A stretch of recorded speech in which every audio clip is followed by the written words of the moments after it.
Hi, I'm Benjamin Studebaker. And I'm Aimee Terese, and this is What's Left.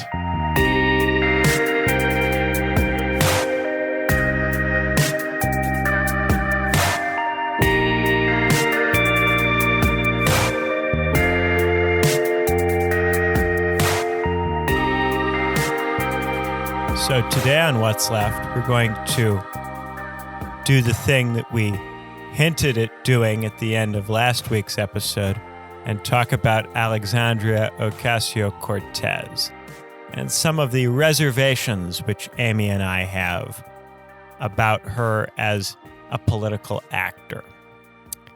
And we're going to start with an example of something that AOC said a couple months back that I found a little bit strange.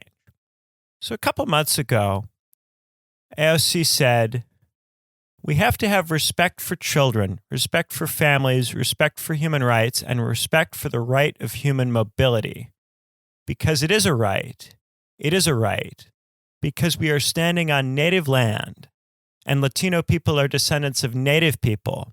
And we cannot be told and criminalized simply for our identity or our status, period.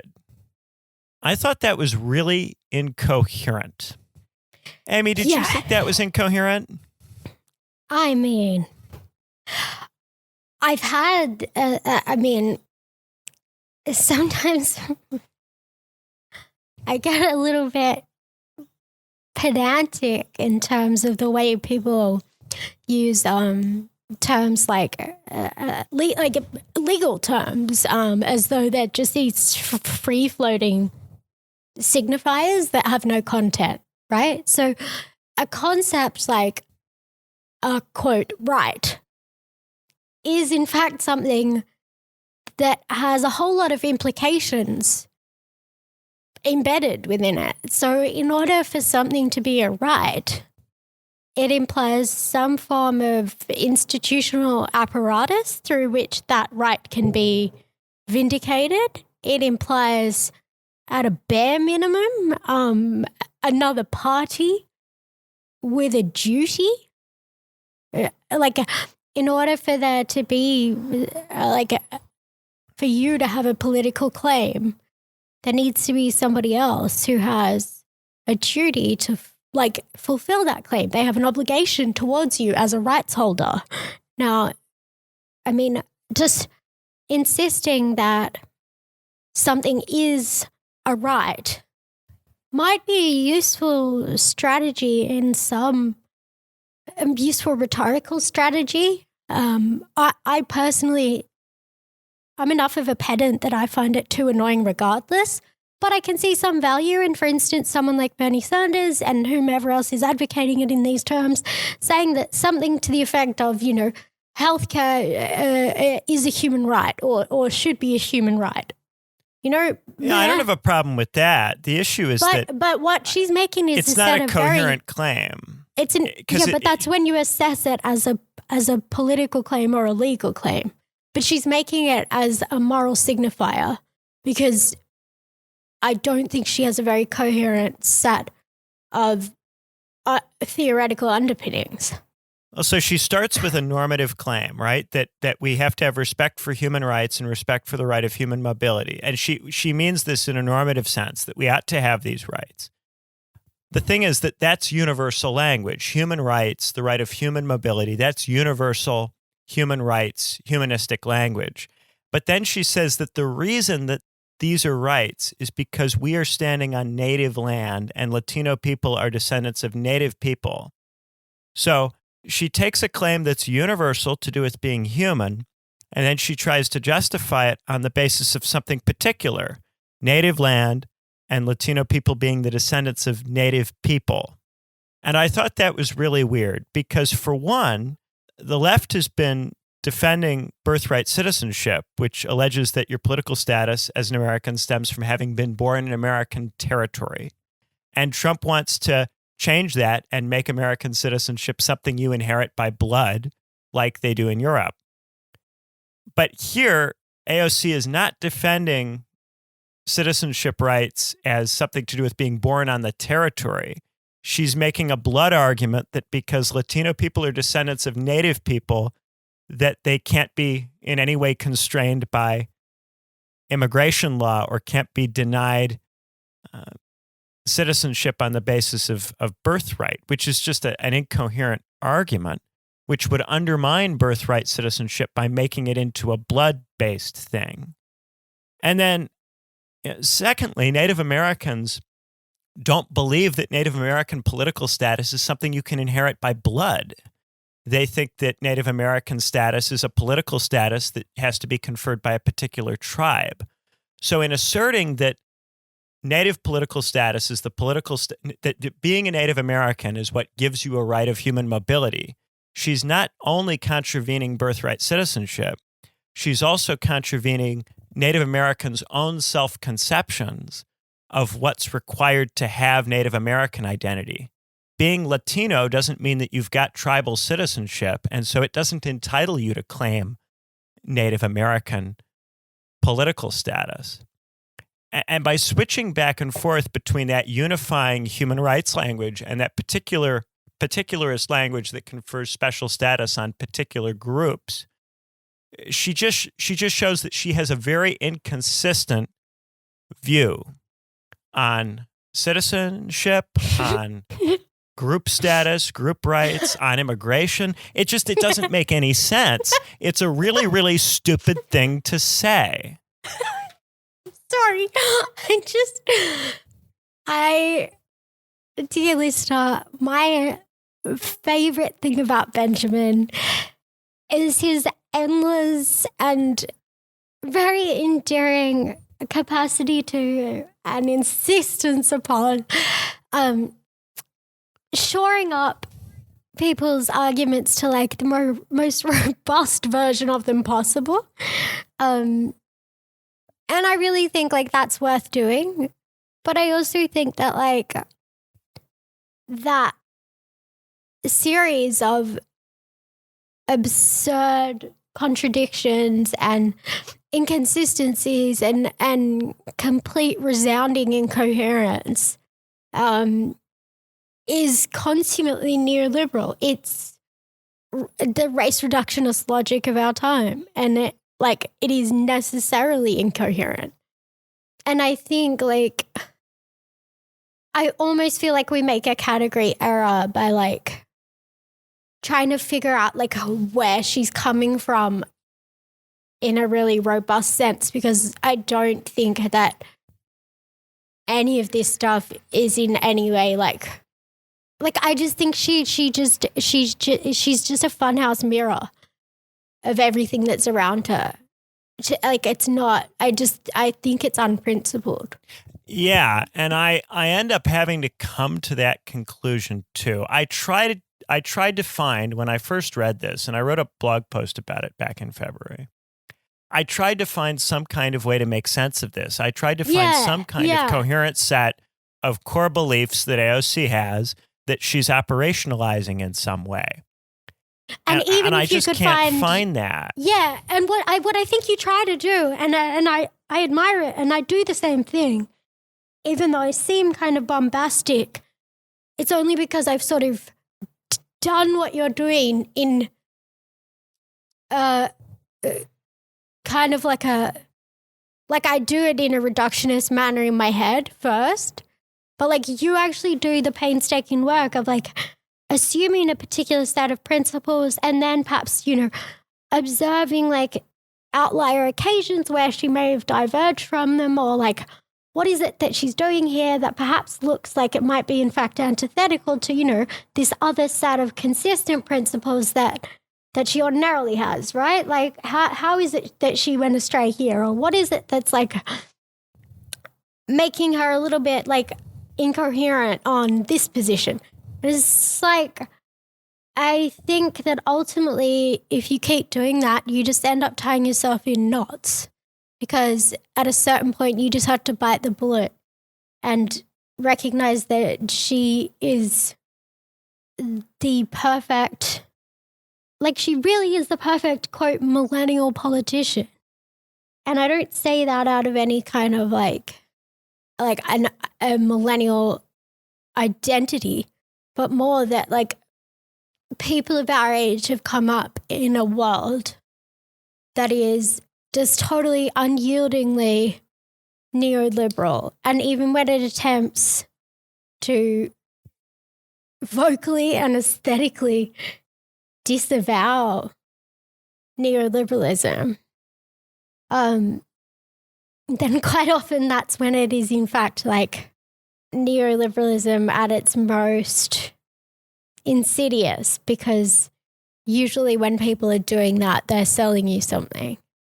And that like anti-neoliberalism is in fact just neoliberalism repackaging itself as anti-neoliberalism trademark. But before you hear someone talk a whole lot, everybody says that she's a socialist, she's the new voice for democratic socialism. Oh, and look, and she beat this centrist Democrat. And you want to believe it. You want to believe that the left is making real inroads. You want to think that these people aren't just using the word in a mistaken or diversionary kind of way. But then they say things that make you realize that there's just no clear set of principles or clear set of thinking underlying their thought. You can't go from we've got a human right to mobility to Latinos have got a right to mobility because they're descended from Native Americans. You can't switch back and forth in that way. You can't claim to care about how groups conceptualize themselves and then trade on Native American identity like it's a blood inheritable thing. It's the same mistake Elizabeth Warren made. And because Ocasio-Cortez is Latina, in claiming this, she's claiming to be Native American the same way that Elizabeth Warren claimed to be Native American, on the basis of blood without a tribal identity. Yes, because this is something that nobody talked about at the time. Because it's unmoored. And I only saw conservative outlets discuss it at the time. I didn't see anybody on the left even take notice of this. And to me, it was just shockingly... Well, you and me, but not anybody else. Yeah, because we're all liberals now. So the conservatives say you're not playing consistently on your own terms. And the liberals say you're not deferring to Native Americans. And the only people who I think are saying what is in any way fucking relevant and what can in any way get us out of this pernicious identitarian bind is someone who is willing and able to say, I reject this whole thing on its face because my political principles actually contradict both the notion of sequestered ethnic sovereignty separate and apart from the political community that exists otherwise. And I reject the notion of authority on the basis of bloodlines and standpoint epistemology. And I reject the notion of a racialized identity being something that we want to politicize for a leftist politics. Like, there's no one prepared to reject all of it, in addition to identifying the fact that it's not being, like, they're not playing the game on their own purported terms, and it's a shitty game anyway. Well, and this is not the first time that you and I talked about issues with AOC and this sense that AOC doesn't have a clear or coherent set of principles. We've had this conversation a number of points over the last few months, and for a long time I was reluctant initially to really decidedly bail on her. I thought maybe she had gotten mixed up about a couple of things. Maybe she was she just misspoke. Everybody has a bad day. But these things have been stacking. So it wasn't just this. Last summer, there was the episode where Ben Shapiro asked her to debate him, and her response was, Just like catcalling, I don't owe a response to unsolicited requests from men with bad intentions. And also like catcalling, for some reason they feel entitled to one. Another tweet that I just thought was really messed up on several levels, because one, she had challenged her debate opponent, her primary opponent during the race to a debate. And when he declined to debate, she tweeted, "My opponent seems to be avoiding a debate and isn't acknowledging me. It's just the two of us. So weekend, I stopped by his office, said hello, and asked for a debate in person." So if you're going to say that challenging someone to a debate is like catcalling them, and then you yourself challenged someone to a debate and came to where they work to personally challenge them, if that was a genuine analogy, then what you're saying is that you yourself previously in the past committed catcalling and then some form of stalking. I think that a triangulating liberal, and in fact, even I myself, I can see where you're coming from, but I would actually push back against that. I don't think that's the best argument in response to what she said, because I think she could very plausibly say, this was my Democratic opponent in an electoral competition. I think that the citizens have a right to expect their representatives to articulate their vision for the electorate. And of course, I'm not saying that she has to debate Ben Shapiro. Bear with me. That's not what I'm saying. Bear with me a moment. All I'm saying is she could triangulate her way out of that ostensible criticism by making some sort of argument to the effect of why she thought this was for the greater good, and because it was contextually different in terms of the importance for the public, in terms of his existing responsibility as an incumbent, right? I think you could make an argument that a large number, especially of liberals, would buy that argument, that would attempt to draw a distinction there, especially because it's very easy to hate a sniveling little fucking baby like Ben Shapiro. And so I think what you actually need to do is make a far more, I think, inarguable claim. And that is quite simply, I'm a congresswoman. I'm not in the practice of debating internet personalities. If anyone wants to reach out, speak to my comms team. Yeah, and I would have said, why even bother replying to it? If you're going to reply, that's how you reply. And what do you even need to reply? He's not a politician. He's not. Oh, I'll tell you why you need to reply. If he's not entitled to a response, don't give him one. You need to get what you do need to give him one, but what you do is you literally get a member of your comms team to reply with some kind of very generic, requests for communication with Ms. Cortez can be made to person X at place X. Thank you. Behalf of, regardless of whether you make some kind of generic response or you don't respond. The one thing that you have to respond to neutralize the problem is he has enough of an online audience full of people who are invested in any form of drama, right? And so it's going to blow up into a very stupid talking point if you don't neutralize it. But these are people that she doesn't need, and this happened after the race was over. Hang on. She didn't. It doesn't matter to her politically. No, but she's not solely a political actor within a vacuum.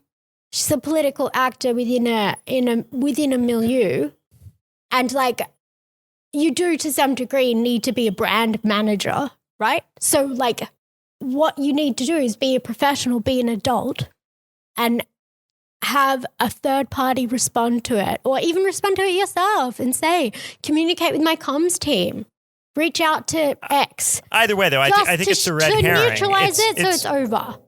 Sure, but it's a red herring. It's beside the point. The issue, the reason I'm raising this is that she didn't do a non-response or some kind of generic response, or just point out that he's not a politician and therefore not someone who has standing to debate her. She has to turn it into him catcalling her. She has to accuse him of catcalling in the response. Yeah, which is just straightforwardly not accurate and makes her look much worse.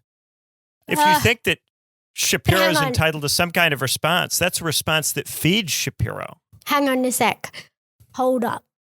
So the problem is, I think your frame just there disavows half of the viewing public, but then also disavows another half. So, like, you're simply saying you don't need him and you don't need his people, but you're also not factoring in the people who are not his people. Do you get what I'm saying? Or I'm being too oblique? The point is, that type of lean-in liberalism nonsense, that type of, performative contradiction, that type of, like, pretending to be the vulnerable woman who's also got her ass-kicking boots on to march all over the patriarchy is literally, like, yeah, that is the epitome of, like, female neoliberal subjectivity. Like, that's literally what it is. And so she endeared herself to the whole, like, the entire PMC contingent of the Democratic Party. You see how you flipped here, because initially you said, oh, she needs to make some kind of generic response because Shapiro's got a big audience and Shapiro's audience needs to be engaged. And so she needs to make some kind of acceptable professional response to that. That's what you said initially. And now you're saying not only does she not need to make a professional response that treats them like they're serious people, but she instead should make a response which doesn't treat them like they're serious people, mocks them in a way which will antagonize them and which they will see as an admitted win. Wait. And so instead of saying that... Hold up. No, hang on. I'm saying what she is doing endears her to a contingency of sorts in ways that I would utterly reject. But it's not nothing. Like, she gained something out of that, out of what she did, right? It's not just but she loses more than she gains, doesn't she? I agree, absolutely. But what I'm saying is the calculation for her is very different than the calculation that people like you or I make. So if you're a leftist, you're looking at, like, the materiality of what is happening across the board. If you're a consummately neoliberal subject for whom the bounds of terrain are binary and they exist in this opposition where the furthest right you can be is the fringes of the Republican Party and the Democratic Party is the good party and they're ostensibly on the left, despite, the occasional Joe Manchin. They're the party of leftists. And that breadth is the extent of political availability. Then endearing yourself to what is utterly hegemonic among your milieu of the good people and alienating the bad people, that has a particular type of, like, signifier value to you within the milieu in which you operate. But at this cost, that what you're doing in doing that is that you are alienating yourself from the vast bulk of people who are not going to think that someone challenging you to a debate is catcalling. The vast majority of people aren't going to think that. And so what you're doing is you're making a small group of base people who live in Brooklyn happy, while at the same time, in the long run, diminishing your political utility to everybody else outside that tiny base. And maybe all AOC intends to do is stay a representative for a strange Brooklyn district with a strange electorate and cater to their tastes for the rest of her career. But a lot of people, and AOC herself, when she was going to Michigan and going to Kansas and campaigning for left-wing primary challengers, a lot of people thought that AOC was trying to build some kind of national movement rather than just her own brand. And so what I find aggravating about this is that it's evidence that she's not interested in building a national movement. She's going to say things that appeal only to a very, very, very narrow base. And she's going to use that to promote herself and promote her brand with that base at the cost of not just her own ability to influence politics across the country, but insofar as the right is able to associate democratic socialism with her, she's going to damage other people who use that name and that label through that kind of behavior. Yeah, she's a fucking liability for the left. I don't want to for a second pretend anything other than that. But what I'm saying is, I think we make a fundamental mistake when we assess her as though she's a left-wing actor operating through like a socialist analysis. She's a liberal. She's the vanguard of the Democratic Party. But let me walk the audience through the stages of the actions that she's taken, which demonstrate this, right? So first we have what she said about immigration and the human right to mobility, which showed a level of incoherence which indicates that she isn't really sure where she stands on anything and will use sloppy language that sounds nice, but is full of internal contradictions. Now we've got a case where she is going to pander to a narrow base at the expense of her overall national popularity and therefore of the overall national popularity of democratic socialism insofar as in people's minds she's associated with it. Now, on top of this, I also want to talk a little bit about the Green New Deal, because the Green New Deal is something she proposed primarily to get attention and to promote herself as a climate change crusader. But it's a piece of legislation which had absolutely no chance of passing, and which, if it were passed, would not resolve the climate change problem because it would not be in any way remotely radical enough to resolve it.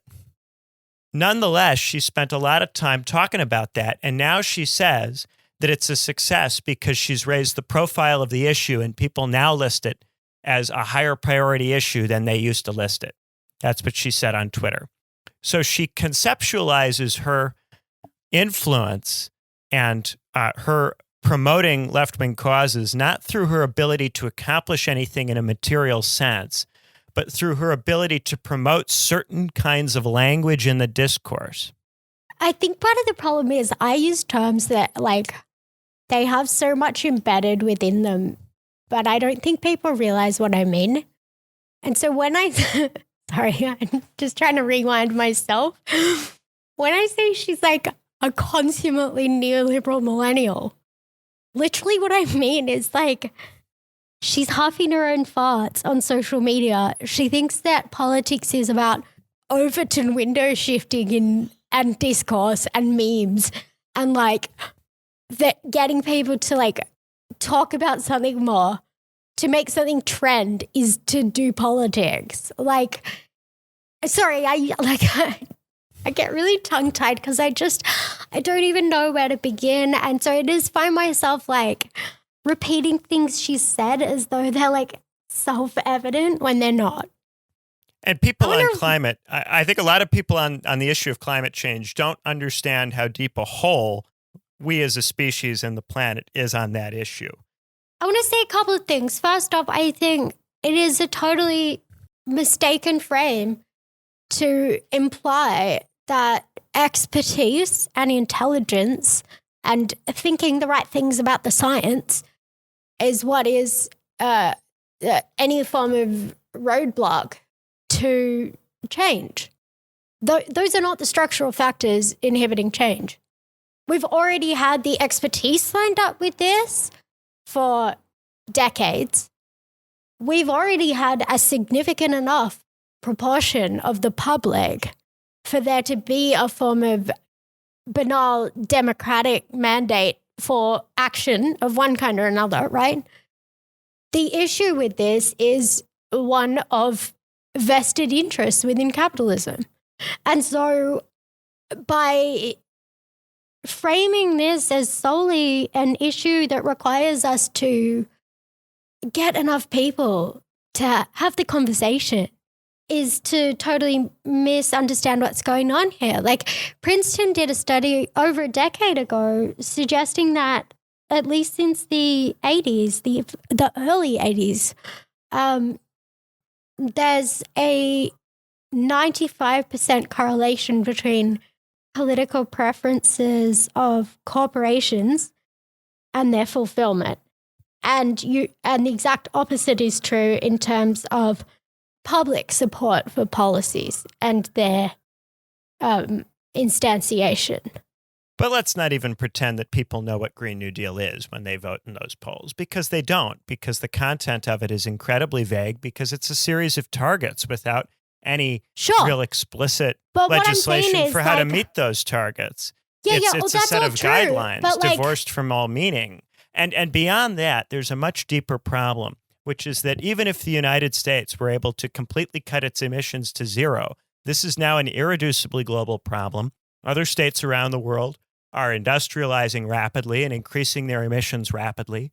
India increased its emissions by almost 7% in 1 year after the Paris Climate Agreement was signed.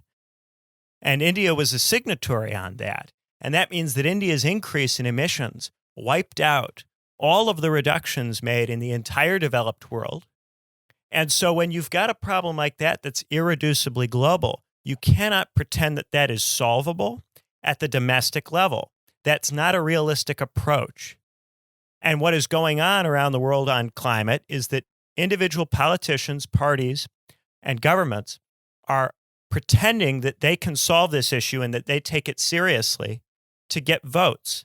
But none of them actually have a plan to solve it, because any kind of plan that would actually solve it would involve some kind of international political order revision. You would need some kind of constructed global institutions of some kind to enforce real, meaningful, legally binding, aggressively pursued targets. And we've never had anything like that, because what we instead get at the international level are treaties that require you to make action plans that many states aren't able to fulfill anyway. And you have a state like Canada that every time they make one of these action plans going back to the early 90s, they not only fail to cut emissions to the level that they predict, but oftentimes the level of CO2 stays the same or increases after they sign one of these deals. And the reason that they sign the deal is to create a perception for the public that they're doing something about climate change. And there are a lot of politicians on the left who are interested in creating a perception that they're interested in doing something about climate change when they're just not. And they're just looking to get votes. And they're looking to make you feel like they're serious and the right isn't. But they're no more serious than the right is on this issue. But can I also just point out that, two things. Number one, you can have, the loveliest, most well-designed institutions at a domestic or international level. But top-down rulemaking doesn't challenge the ruling class who have a vested interest in the maintenance of the status quo and are also inordinately the people in those rooms. Well, I'm saying you would have to have actual coercive force. You would need a genuine commitment from those with institutional power. And if you're not going to construct institutions that are backed by real, serious, hard power to enforce these targets, then what you have is just language games. And it's language games, whether it's at the domestic or international level. Sure. And what I'm saying is, in order for those, I think as a class, we would need to be in a position of greater structural power such that we would have meaningful influence over the nature of those institutions and the, emissaries that we were sending to them or to help craft them or whatever. Because at present, given the current balance of class forces, what we are talking about when we talk about the people who would be in those rooms and in those institutions and crafting that policy.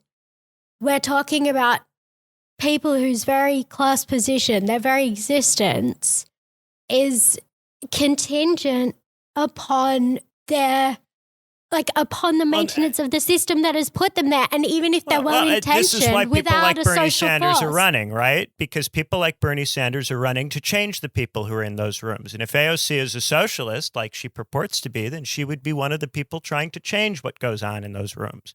But if you're going to claim that you're a socialist and you're trying to change what's going on in those rooms, you cannot then advance a climate agenda, which is just redux of the same kinds of climate agendas that have been tried for the last several decades by liberal institutions. And so this is another example of why AOC is not really a committed socialist of any kind, because if she were a committed socialist, she would not be proposing that we do some version of what the Europeans have been doing on climate. What the Europeans have been doing on climate is nothing like remotely close to adequate if you want to offset major carbon emissions increases in places like India. The European decreases are completely wiped out by India's behavior every year. So yeah, it's also she's not actually committed to changing what's going on in the rooms, but she presents herself as a socialist who is. And so that's the point I'm making, the very simple point that this is one more case in which I saw some real concrete evidence that AOC doesn't understand how political change is made, isn't capable of delivering anything. And I don't think she even sees the problem. I don't think AOC is even cognizant that what she's doing isn't an adequate response to climate change. I don't think she's even fully aware that her take on race, immigration, the relationship between being Latino and being Native American isn't coherent. I don't think she sees that when she makes that tweet about how Shapiro is somehow catcalling her. I don't think she sees how that is damaging to her favorability rating, damaging to the long-range political feasibility of her and of the movements that she is associated with. I don't think she's even aware of any of this stuff because I don't think AOC really knows what she's doing in terms of long-range political action. I think that she has a different purpose. And that's what I think you've been getting at as I've been trying to lay this stuff out, that she's got a different purpose that is to do with brand building and self-promotion. And that's what really bugs me about her. So I'd just like to dispel this notion that AOC doesn't know what she's doing. She knows exactly what she's doing. No, I mean, here's the thing.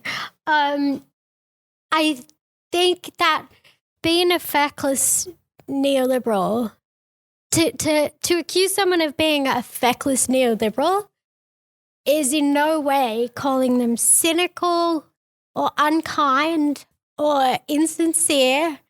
It is to recognize the feckless emptiness of what passes for the political in the neoliberal era, which is an era of cosplay. Politics is purely aesthetic now, and that's the way it necessarily must be, because the prevailing ideology of our time is liberal individualism, of entrepreneurship, of attention getting, of leveraging whatever one has in a will to power, totally unprincipled way, because that's the only way you survive in a neoliberal hell world. Even if you are a middle-class person in the developed world, that doesn't make you exempt from the pernicious necessities of surviving within this system, right? None of this has anything to do with anyone being a good or bad person. I literally think that AOC is a genuinely empathetic person who would probably be quite like a really wonderful friend and would also care a great deal about her constituents and like seems really passionate, right? Like, but to me, and I think to any analysis worth making, that's basically irrelevant, right? Like, I'm sure there are plenty of Republicans who are great members of their communities and who would help you out at the Rotary Club. And, you know, yeah, like our former Prime Minister, Tony Abbott, is really, really committed volunteer within his community at the Surf Lifesaving Club. He volunteers with the Royal Bushfire Service. Like, being a participatory, empathetic, contributing member of one's community and a kind, loving neighbor or friend is not the same thing as being a useful political actor for a left movement. And the longer we conflate those two things, the more disappointed we're going to be. But I also think that, like, in the absence of a rooted, broad-based left that is institutionally embedded in material ways that go beyond shared sentiments, then it's going to be really difficult to have political actors at the national stage be anything but token avatars, you know, emissaries of our affective dispositions, you know, like. And if you think about, when you talk about rootedness, I'm reminded of how she went and talked to Ta-Nehisi Coates. And after she talked to Ta-Nehisi Coates, she did an interview, I think, with The Intercept. This is, yeah, I get tongue-tied. Do you remember that? Yes, it was the nail in the coffin for me. Sorry, just before we proceed to that, I want to rewind a little bit because, like you, Benjamin, I do think there is something kind of nihilistic and unhelpful in jumping immediately to cynicism and mockery and like not giving a politician a chance, right? Like, even if you are skeptical as hell, I think if you're disavowing them and trashing them and throwing them under the bus and being like I'm skeptical of electoralism, like, none of that is useful, I think. And I really think that, like, we're in such a contradictory moment, and we're in such a moment where the left is totally alienated from the halls of power, such that people initiating a career in those institutions are going to be very alone, and they're going to be walking a totally unbeaten path for people with their politics. And you want to give them enough space to not just to do well and cheerlead, but like, you also want to give them enough support that they can fuck up too. Right? So I genuinely felt that, for example, there was that moment where she slipped up on late night TV in relation to Israel-Palestine. I think she said something about I can't remember exactly what she said, but she made clear that she wasn't totally au fait with the nuances of, you know, people's preferred solution in the present. That's fine. Like, that doesn't mean she's an evil wench who is fine with Zionism, right? You let her make that mistake because we are all human. We all make mistakes. Move or the on. thing with Ilhan Omar, where she initially went along with the party center on that and then flipped when the left came out in defense of her. She was kind of behind the curve there. So, thing is, I'll forgive a foreign policy mistake. I'll forgive something like that. In terms of an issue position for someone who's a member of Congress who ran predominantly on trying to help their own community on domestic economic stuff, I'll forgive someone who botches a foreign policy fact because it's not like they're running for president. It's not like they're trying to get on the Senate Foreign Affairs Committee or something. This is just a member of Congress from New York, and she's not expected for me to know a whole lot about foreign policy. That's okay. And the problem is that you try to believe in people that represent themselves and are represented as committed to a genuinely different kind of politics, and you try to give them the benefit of the doubt. And the first time they slip up, you go, "Oof, that hurts," but you hope that there will be a recovery. And the second time they slip up, you go, "Oof, that hurts," but you hope there will be a recovery. And at this point, we've been watching AOC make these little mistakes, one after another, slowly for months. And you and I are obsessive enough about politics that we've seen all of them.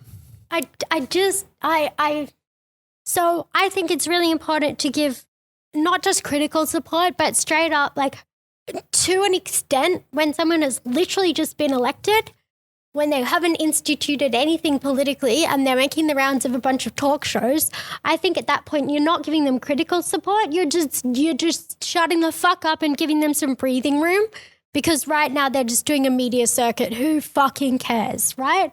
I don't think that she needed to be pounced on about whether or not she sent condolences to McCain. I don't think she needed to be pounced on about the Israel thing. Not because those issues don't matter, but because she wasn't even a political actor in that moment. She was just fucking going on talk shows and initiating herself within a fucking giant media sphere that was totally alien to her, and like whatever, she still didn't have any, she wasn't in a position to be doing anything material or political in those moments. And I'm really allergic to this like concern trolling form of left politics that I think is ultimately cynical, one that will be behind her when she's doing something popular and pounce on her when she makes minor faux pas. I think that's idiotic, because I don't feel the need to cheerlead politicians when they're just doing their fucking job, right? But I also so the question then I'm sure the audience wants to know is, what's the difference between a minor faux pas and the kind of mistake that causes you and I to lose faith in a political actor? And I think it has something to do with a demonstration of intellectual incoherence on something that is core, on something that you really need to understand and have a firm, rooted position on if you're going to advance any kind of left politics. And a congresswoman from New York doesn't necessarily have to know a whole lot about foreign policy, doesn't necessarily have to make every correct or socially appropriate move in the case of, say, something like the McCain thing. But there are a couple of things that I expect from a congressperson who wants to be a leader in a left-wing movement. I expect some kind of consistent, rooted understanding of political economy, and I expect them to not do things that damage the ability of the political movement to grow in the middle of the country. Those are two things that are really core for me. And AOC has disappointed me in both of those areas, in demonstrating that she doesn't have a clear understanding or a clear position as to whether political rights are something that should be delineated at the group level on the basis of group recognition, or at the level of universal human rights or universal citizenship rights. She doesn't have a clear position there. She doesn't have a clear understanding of the international political economy of climate change. She decides to respond to stuff in ways that flatter her district's audience, when doing so damages her perception nationally. She's got a favorability rating now that is quite negative, where she's now in the tank by about 10 points in net favorability rating, which means there's more than 10 points worth of people who don't like AOC than who do like her nationally. This kind of stuff makes me very dubious. And the thing that was the nail in the coffin for both of us was the way that she handled this Intercept interview after she talked to Ta-Nehisi Coates, in which she just uncritically bought his narrative. She just uncritically bought his framing of America as having a politics that's primarily driven by race and not by any other issue. Yeah, like I wasn't even aware that she'd, I shared this with you a little while later, and I think she actually engaged with Coates in the interim, because I remember you being really shocked and disappointed, I think, with the Coates thing, because that was very unambiguous for you in relation to her. And I was sort of not as surprised because of this Intercept thing that was a tiny bit earlier, right? Maybe that's right. Maybe that's right. I don't think I saw that Intercept thing because see what until you happened showed it to me. Yeah, and so for myself, it was nothing to do with Coates. It was simply this interview, and it for me was don't get me wrong, I have no beef towards her, but it just made it very plain to me that if she's useful to a left political project, it's going to be in spite of her politics, not because of them. Because within this article, every sort of nagging reservation that I'd had that I'd put back in a box in order to allow her to sort of... You were giving her space. You were giving her room to figure things out. But not because and this just made it impossible to go forward with that. Not because I had faith in her or I wanted to believe. It's just that in a very pragmatic sense, you need to give someone a bit of space to fuck up if you ever want to achieve anything politically. But that's not the same. Right. You can't expect anyone to be 100% of the time exactly on the same wavelength. But this was very different to me in as much as to me, I don't see a politician as a child that I have, or like a fucking bonsai plant that I get to cultivate to my liking and prune and shape. To me, I do believe that when we're talking about adults here, and she's an adult and should be treated older than as I an am. adult. Yes, she should be treated as an adult because she's an adult in a position of inordinate power. And she can reiterate to you 100 times over that she was bartending last year. But guess what, guys? I grew up with one percenters, and they all bartend for a few years after high school during university.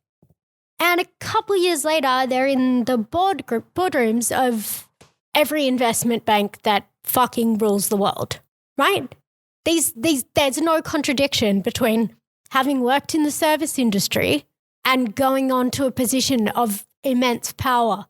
And you don't get to disavow the position of power that you are in by citing some kind of authentic working class identity, because class for leftists isn't a free-floating signifier.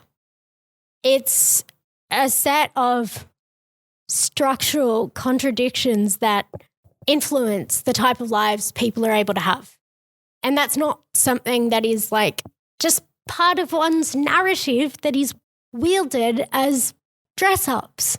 And so when I read this particular interview from The Intercept, I'm just going to read the two parts that really, for me, all of the little niggling doubts and worries that I'd had, that I've been keeping in that box in my brain for the sake of, needing to do that. she just burst that motherfucker wide open, and it became very, very clear to me that that she's a liberal, and the way she conceives of the world around her and her role within it is such that she can't do what we need for her to do. So here we go. AOC was asked by Brianna Joy Gray just kind of a question about policy and the absence of it when particular narratives about a candidate's identity are deployed, and the ways in which that can potentially obscure substantive political commitments. And so the latter half of the question is, so I'm curious about you. There's a lot of talk of what litmus tests, people put a lot of different things in litmus tests. What are you looking for in an emerging 2020 candidate? What are your priorities? And bear in mind, AOC was launched to national prominence very much off the back of Sanders' incipient campaign in 2015-16. The only reason that we have any fucking idea who she is because of Sanders, right? So just bear that in mind when hearing this response. So I think that oftentimes policy and progressivism gets pitted against identity in a lot of different ways, and it just makes a mess, I think. And for me, I think it's important on one side, for the progressive side, to not ignore the power of identity, because I know when I was running my race in the very beginning, I was running with a very strong progressive base and a very strong progressive coalition. But that alone was not enough to take me over the top. And it was when I really leaned in on this broader message and crafted a progressive message that was rooted in my life story that we were able to really capture a much wider electorate, even though my progressive message was still the same. And so, wait, just take a breather. And so I think it's important that we don't ignore the power of identity, because it's very powerful, especially for women, especially for the rage of women right now. It is, Rebecca Traister has written about this. It's like women's rage is a very potent political force, and it changes things on the right and the left.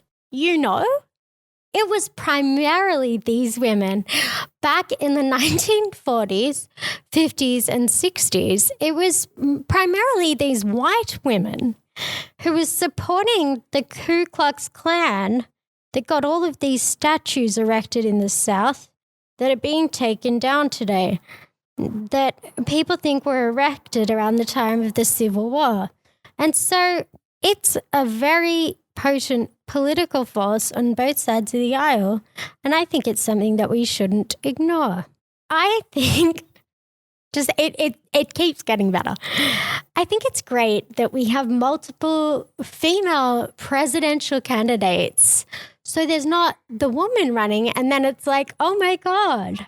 I'm so very excited about there being multiple women across that can represent different parts of the political spectrum on the left. So that's something I'm thankful for, because it means that we don't get boxed in as one belief. And so I think that's really good. I'm a horse race hater. I hate them. I'm like, don't ask me until the day before the New York primary is like how I feel.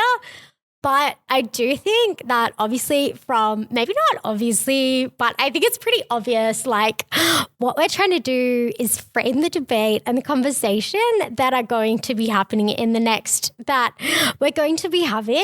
the next 2 years, regardless of what the candidate is. So I do not think, for the future of humanity and for our country to continue to prosper, that we cannot have another presidential cycle where climate change is not being asked about at almost every debate, and that includes the role of fossil fuel industries, and that includes the role of a broad spectrum of issues. So can I, before you go on, can I just briefly say, that sounds like Sarah Palin to me. It is. It is. It Sarah honestly it's does. Trump. It's Trump. It's literally Trump. It's incoherent in many, many places. For one, and it echoes, she says, well, identity versus larger universal issues, you don't have to make a binary between those things. And then that results in her saying things like, oh, yeah, you've got a universal human right to mobility, and it's because Latino people are descended from native people, and this is native soil. It leads to that kind of incoherence. And then you've also got this point that she makes about how, yeah, her popularity in Brooklyn blew up when she started talking about identity politics. Who knew that in a district that was 80% plus for Hillary Clinton, talking about your identity could be a winning issue? The problem is that the left has been boxed in as this urban fringe thing that only succeeds in the blue cities. And it's been boxed in by this because these candidates who come from blue cities go, well, I got Hillary Clinton people to vote for me by playing into this stuff. Well, guys, if we just try to reach out to Clinton voters and try to reach out to the kinds of people who have been voting Democratic for decades, you're not going to build any kind of broad base across the country that will give you the Senate seats, the House seats, the necessary institutional power that you would require to do anything. And then she says, oh, if we get people asking questions about climate change at the debates, that's effective. We've already been over how much that's She's an Overton window. And then when she's asked about and the thing that, and the last thing, and we haven't really hit on this too much just yet, but I want to hit it right now, is she's asked about the presidential cycle. She says, oh, there are so many great women candidates. As we've been over every week on the show, the only left-wing candidate in the race is Bernie Sanders. So if you're going to say in response to how are you feeling about 2020, oh, I don't want to get involved in the horse race, but there are so many left-wing female candidates. She didn't say, she didn't even just mention Warren, guys. She said so many.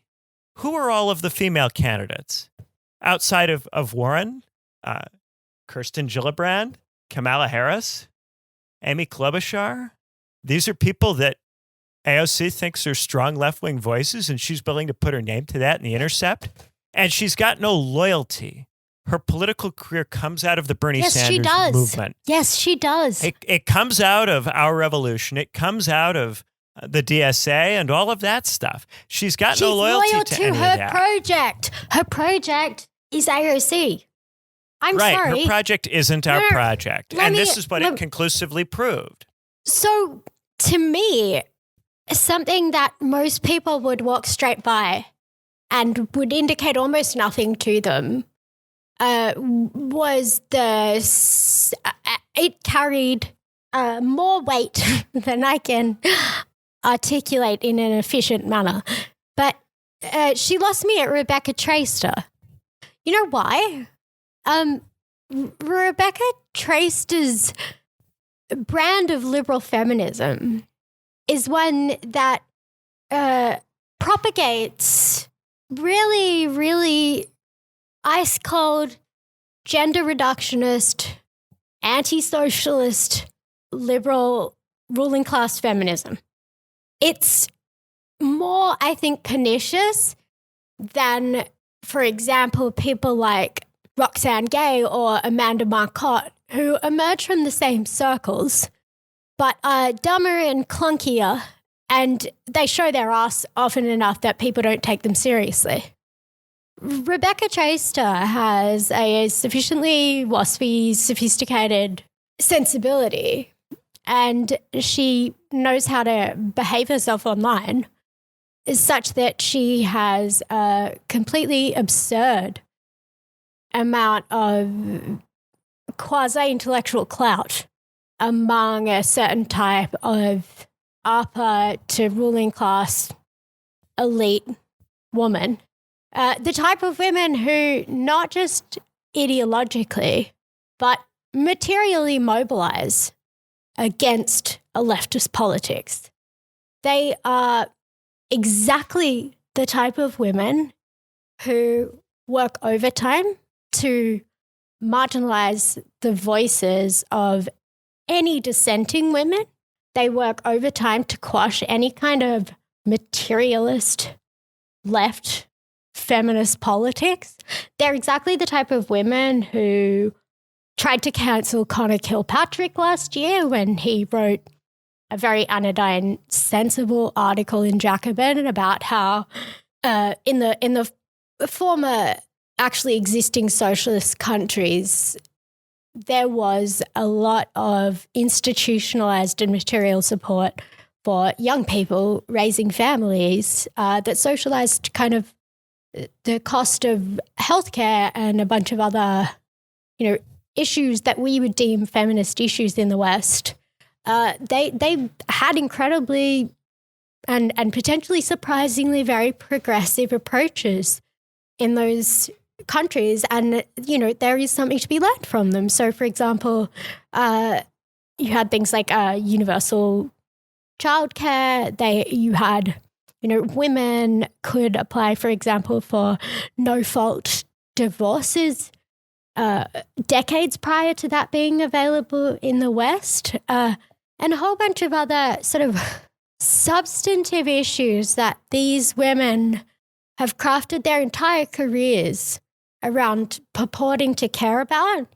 He writes an article about, hey, here are some ways in which these types of issues were substantively attended to in ways that worked, and this could be instructive for us.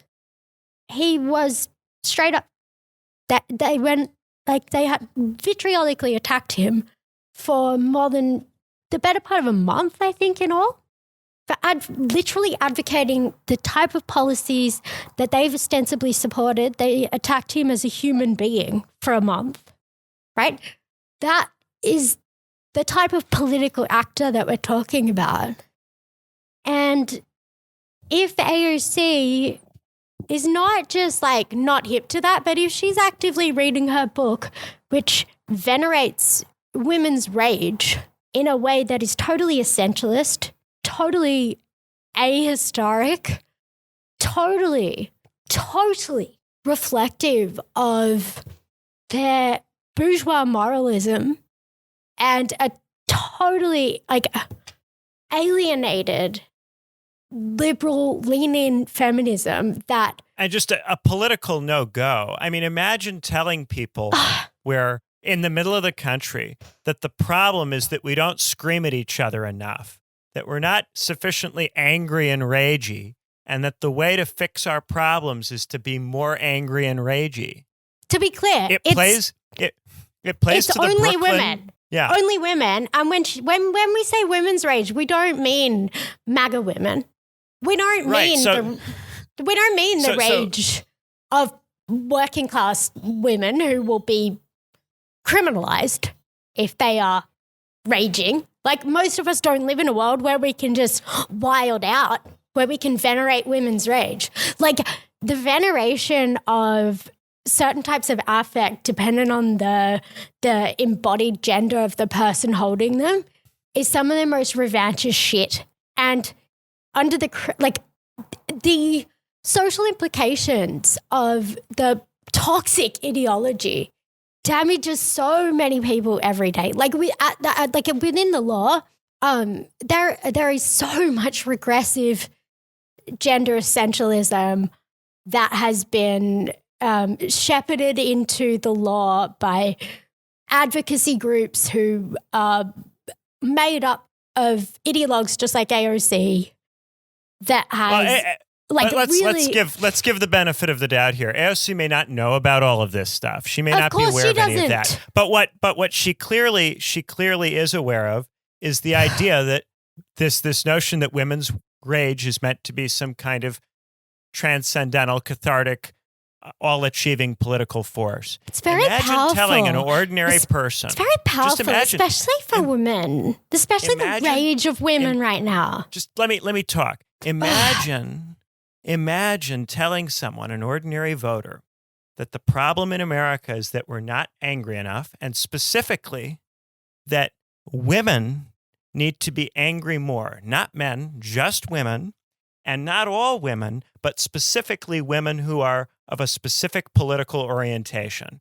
And that the problem in our discourse is that this demographic isn't angry enough and doesn't rage enough. And if it raged more, then somehow that would solve the crisis of legitimacy, the crisis of climate change, the problem that we've got Donald Trump in the White House. All of this is supposed to be solved by a particular group of people from one particular gender, which we are now drawing lines around and saying is special.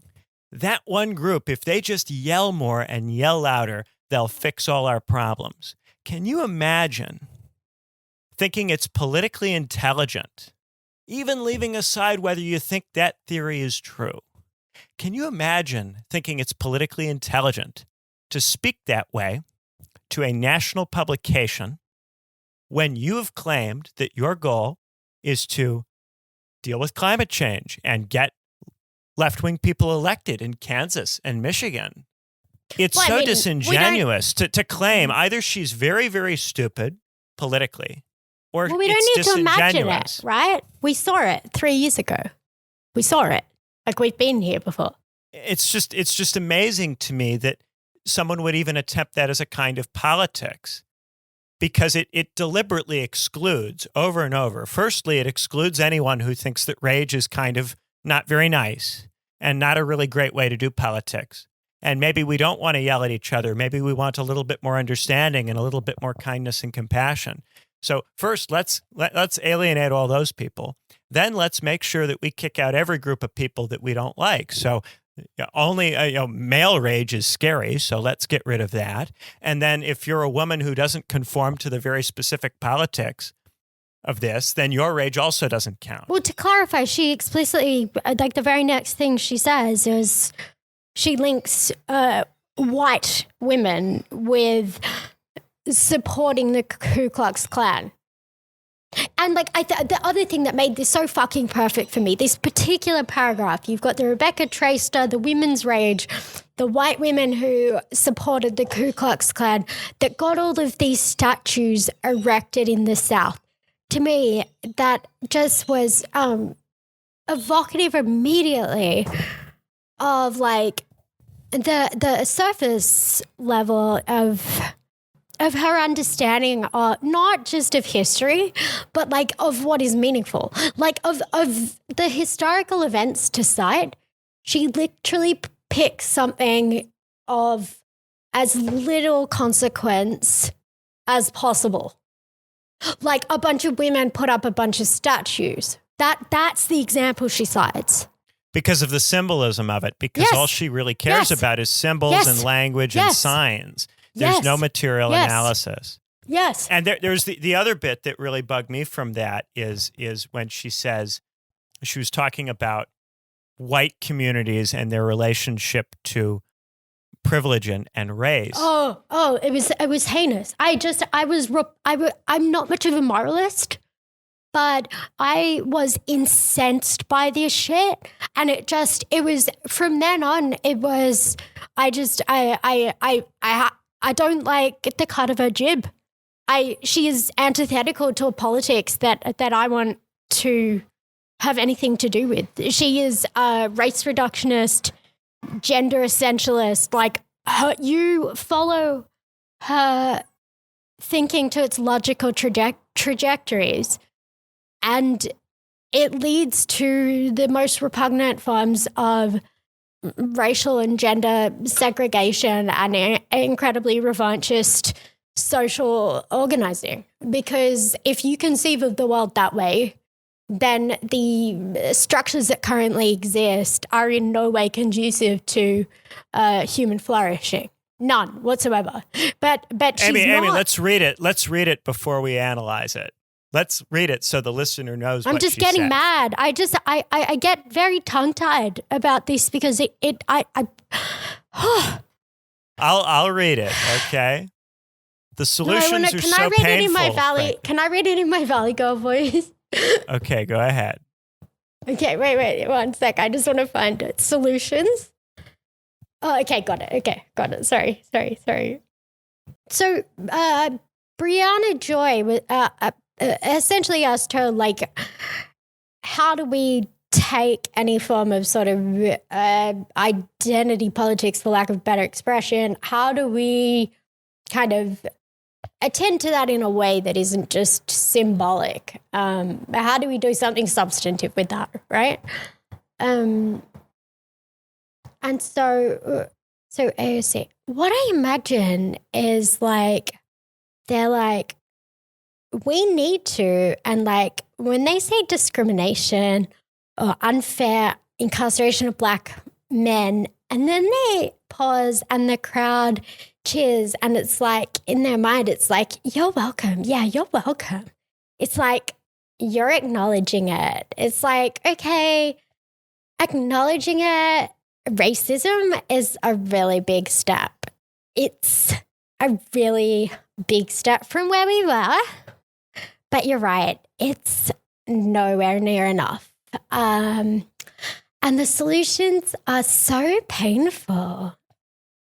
I find the solutions for white communities to be very painful, because it's very painful for a community to understand and go through this. Like, the idea that you can be poor and benefit from the color of your skin does not compute for a lot of people. And going through that realization is very painful, or even just economically for people that were born with silver spoons.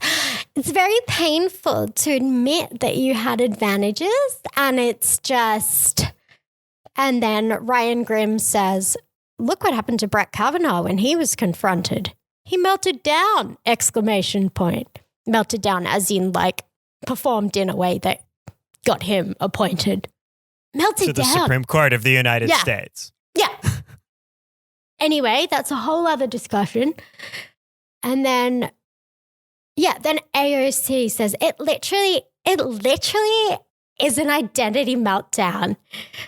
Ryan Grimm, I worked for everything I ever had. AOC, yeah, and like that is the majority of a lot of communities.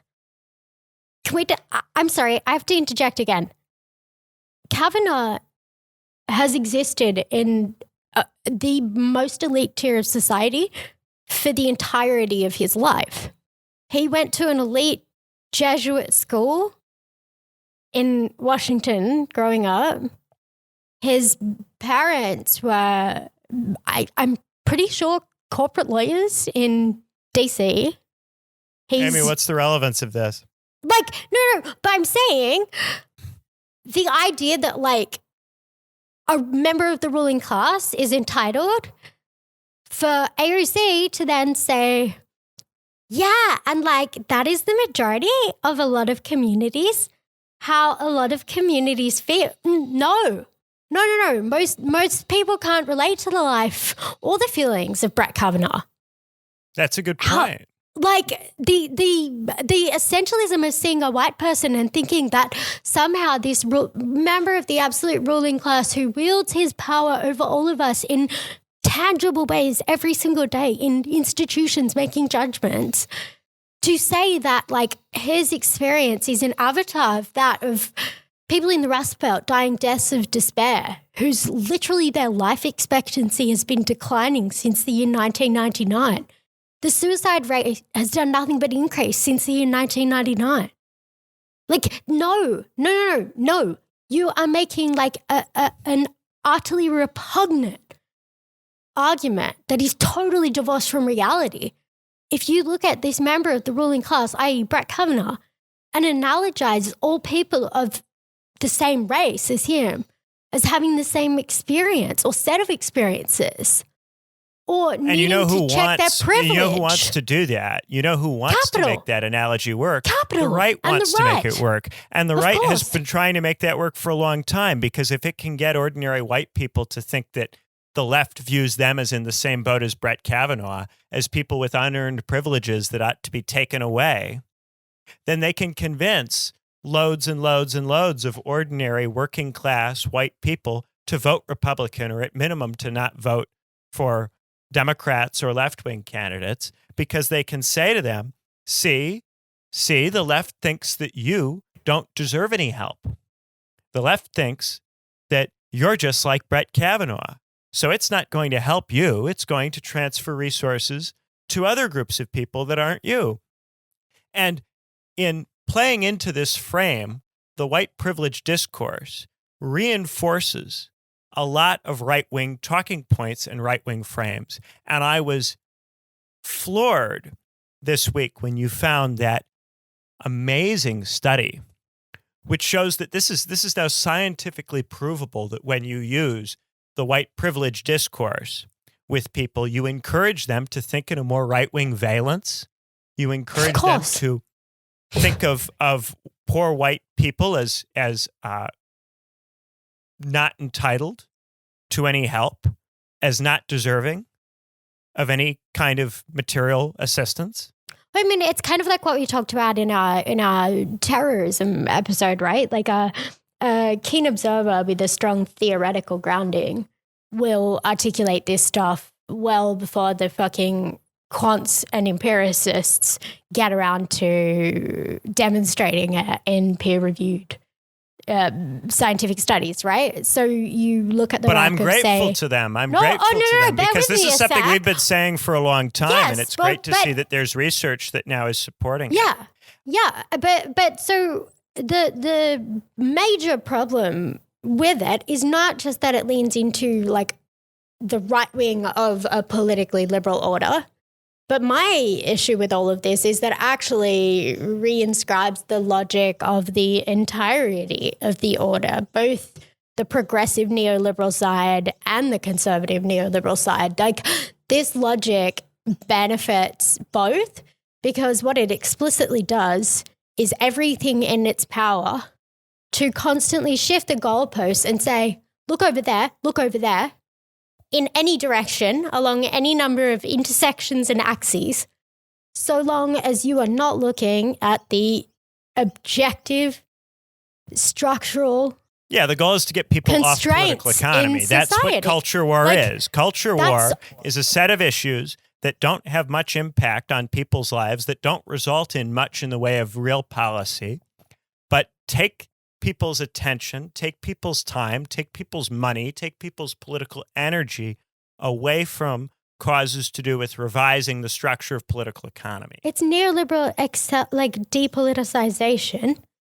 and that would be bad enough. But it's now at the point where it's not just depoliticization, it's that the brands have now turned it into a way not just to it doesn't just depoliticize people. It actually it legitimates capital institutions in people's minds in ways that are fucking repugnant. Right, because the implication is that these institutions would be fair if the positions in them were occupied by people with racial or gender diversity, which reflects what is going on in the society. And it undermines the larger left-wing critique that those institutions themselves are fundamentally unacceptable, regardless of who's occupying the offices. It's not just it replaces it for something aesthetic. It's that it gives moral licensing to things that, can you hear that? Yeah, I can. Noise? Okay, sorry. So it's not just that it takes our attention, our eyes off the prize. It's that it's now at the point where it provides moral licensing for things that we should find utterly repugnant. Like last year, Nike made its biggest increase in sales off the back of the symbolism of Kaepernick as this kind of social justice oriented avatar in their advertising. And so now suddenly products that are made with complete fucking sweatshop labor in the developing world, now it is the socially just, righteous and progressive move to consume those. That's what progressive politics is now. Like that, AOC not only doesn't get why any of that's a problem, but she literally holds hands with it and skips along and whistles while we all get to, walk to the camps. And the other thing is, she's ostensibly disavowing power whilst using it. The way she spoke about the power of her identity and that her identity was very powerful. You don't get to be in a position of power like that and simultaneously disavow it without anyone on the left pointing out that this is a fundamental performative contradiction and it's a nonsense. And it would be one thing if she was just doing a media grift, doing a cultural grift, doing whatever. But she's in a position of she's become influence. Associated with democratic socialism. And because she's become associated with democratic socialism, everything she does that is counterproductive, everything she does that makes it look like the left doesn't care about people who live in the middle of the country, all of this stuff weakens the left, weakens the ability of the left to compete. What has changed since 2016? The principal thing that's changed is that the Bernie Sanders movement, which was initially preponderantly winning in the primaries in rural and suburban districts, not in urban centers, has now become obsessed with the concerns of professional class yuppies living in cities. It's become obsessed with them and obsessed with the rhetoric and language that they prefer to use. And what some of these candidates, the ones who've been successful, unfortunately, have been candidates who live in these districts that are full of yuppies. And they go, I know how the left can win. The left can win by appealing to yuppies in the cities. That's what worked for me. But the bulk of the country doesn't look like that. And because the left isn't framing itself in a way that is competitive across the bulk of the country, the opportunity that Bernie Sanders created is in the process of being squandered. And meanwhile, while all these people write these nice pieces about Elizabeth Warren and screw around all over the place, concern trolling Bernie Sanders about his money or concern trolling Bernie Sanders about whether or not he uses the kind of language that these yuppies in the cities like, what's happening is that Sanders' poll numbers slip down a few more points.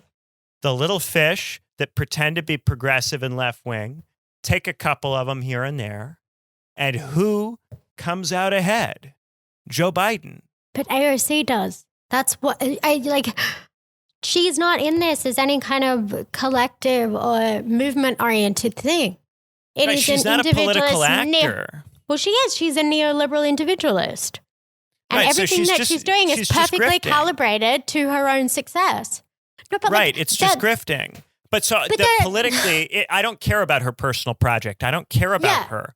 Politically, it's very damaging to the left to have someone who has been given this position by the bulk of the people on the left, the bulk of the podcasts on the left, the bulk of the outlets, media outlets that affiliate with the left, the bulk of the people who write and talk and organize about left-wing politics, give AOC this position as some kind of spokesperson or trailblazer or future presidential candidate. And meanwhile, she is taking every opportunity to put herself and her personal brand development ahead of that political movement because she's not interested in that political movement at all.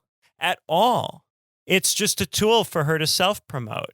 And that's what really bothers me about her. And if she thinks she's a political actor, if she is really a well-meaning person who's doing the best she can, she's going to hit a ceiling pretty fast because I don't think she could win governor of New York with this kind of platform, much less anything broader than that.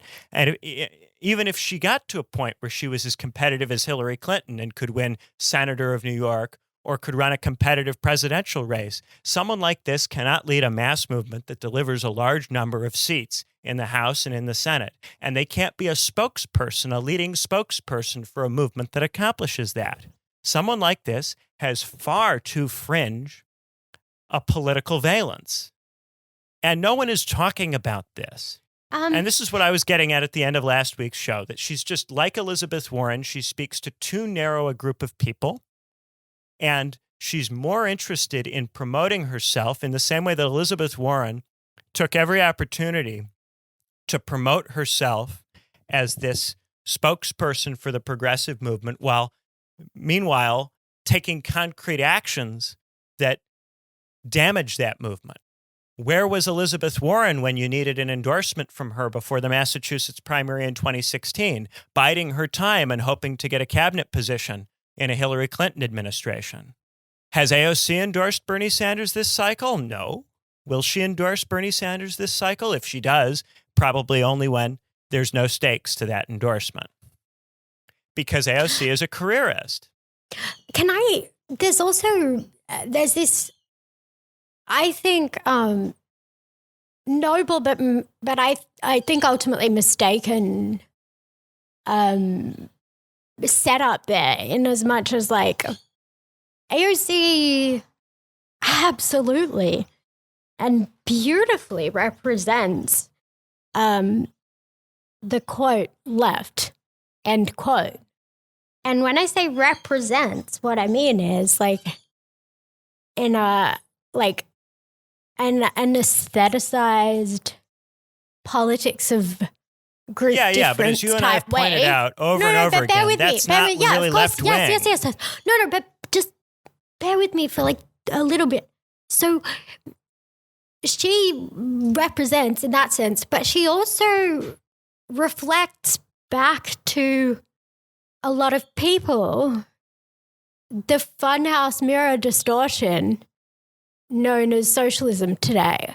And so when we say like she's interested in building a career for herself or whatever, like that in and of itself, I don't think is a critique, because I think anyone engaged in parliamentary politics of any kind is necessarily engaged in like a career-oriented project, right? It doesn't mean anything. Bernie has made a career for himself in politics.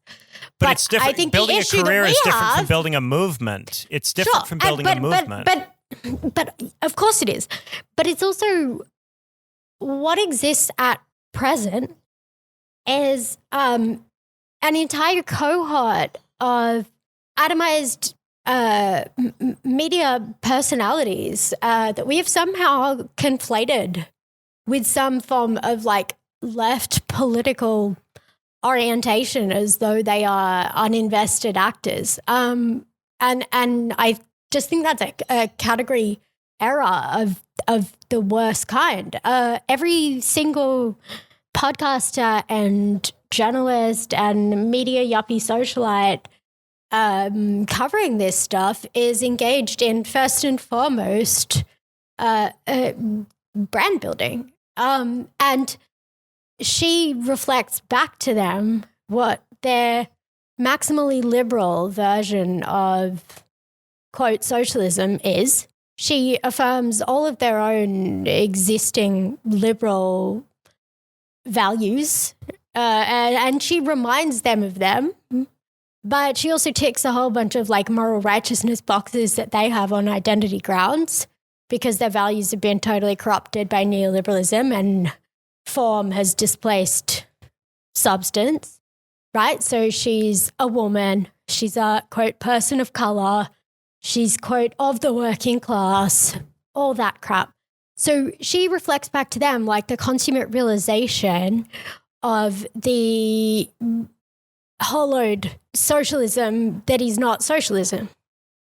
And so whilst she's building a career for herself, she also serves a very useful function for all those like media functionaries that purport like pass as some form of nascent left movement, but in fact were always already just a bunch of like social climbing, career oriented individualist. Like this is not anything with any kind of material solidarity built into it. And so she is actually, whilst building something only for herself, she's also managing to titillate the only existing form of allegedly left infrastructure, which is not left infrastructure at all.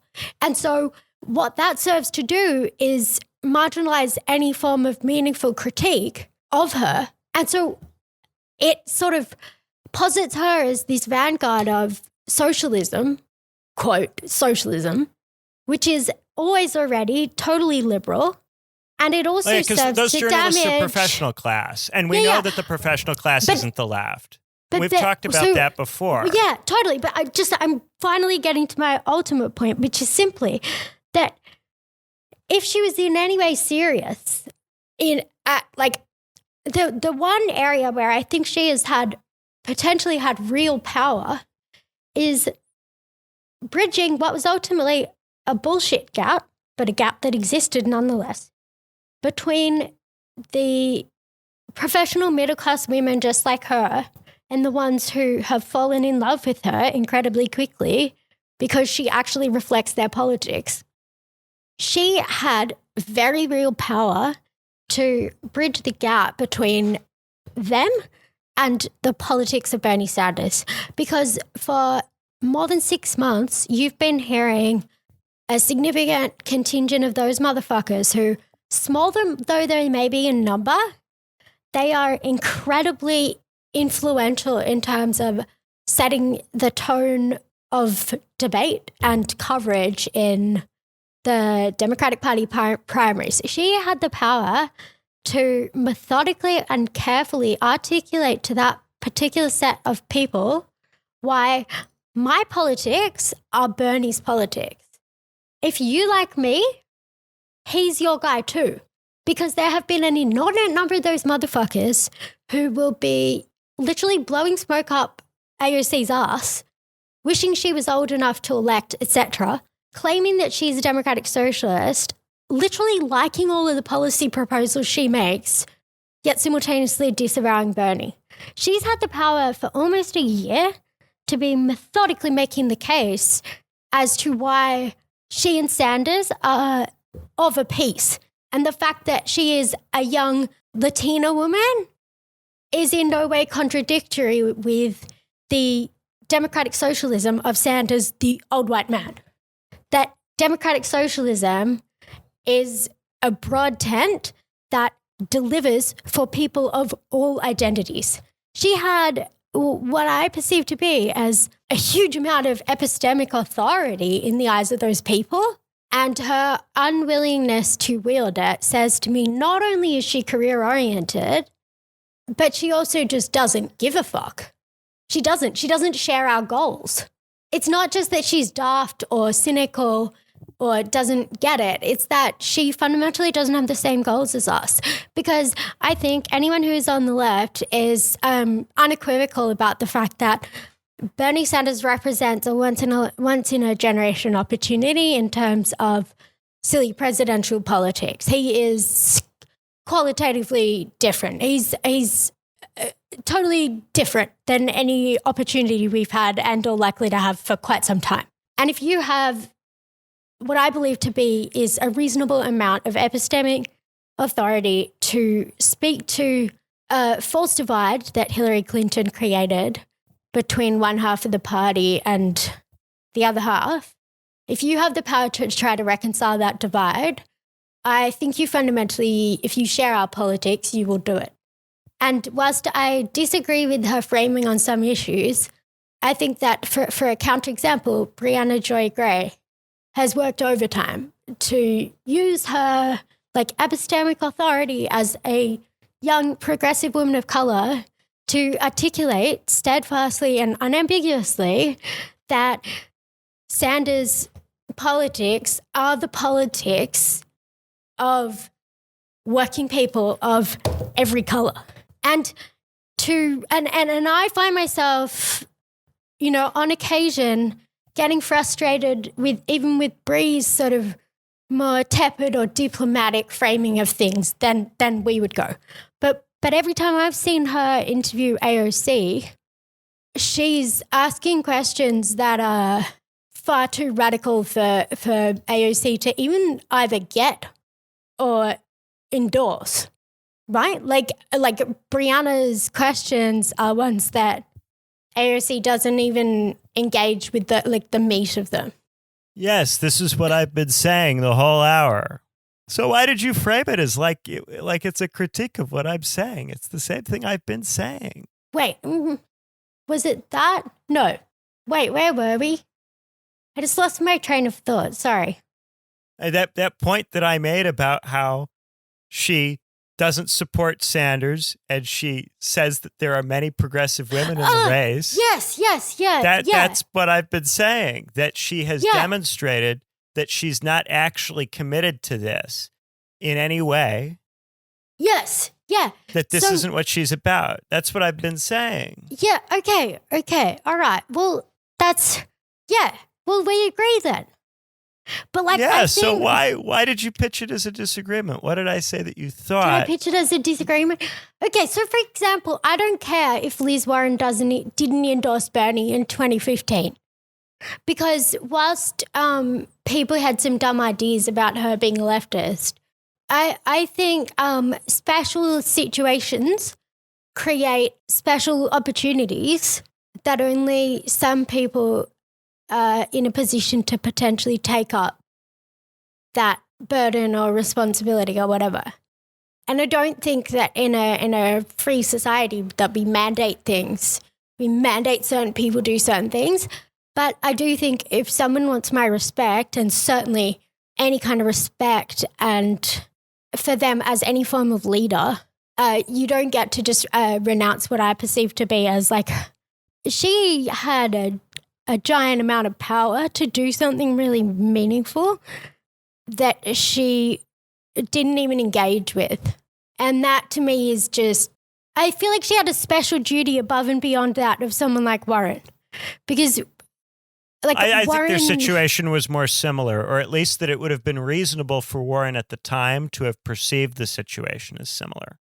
Yes, I think so too, but I think there was a much different obligation in as much as attempting to heal the divisions that existed on false pretenses is something that you can do discursively. You can't heal the divide within the party that exists between vested interests and, whatever nascent form of grassroots type candidates that exist within the party. You can't do that just with a discursive project. But if there's been it wouldn't have been as powerful, but she could have shored up the policy wonk credentials of that campaign, right? You had a lot of people during that race who were going after Bernie for being not policy wonky enough and who were making bad faith critiques of the policies. And Elizabeth Warren could have, during that campaign, come out for him, defended the policies, made the case in her kind of silly policy wonk way that they were great and that they were necessary. And she didn't do that. I agree that AOC's opportunity is bigger than Warren's was. It's not just opportunity. I think it becomes an obligation. If you've been elected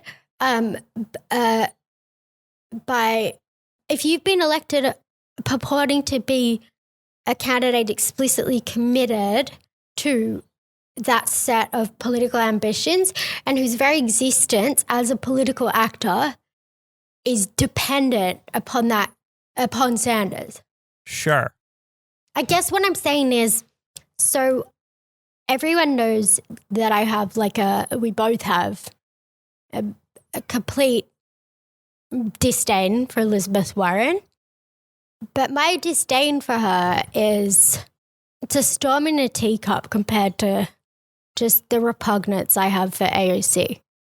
And I am a moralist when it comes to her because I see her as this vanguardist for my deepest fears about the Democratic Party and the total, to me, she presages if everything that we hoped might come to pass in the moments following 2016 was just flushed down a toilet, it would be everything that AOC represents. She is the vanguard of that toilet flush in every way conceivable. She thinks that politics is telling children in Queens that they should become vegans.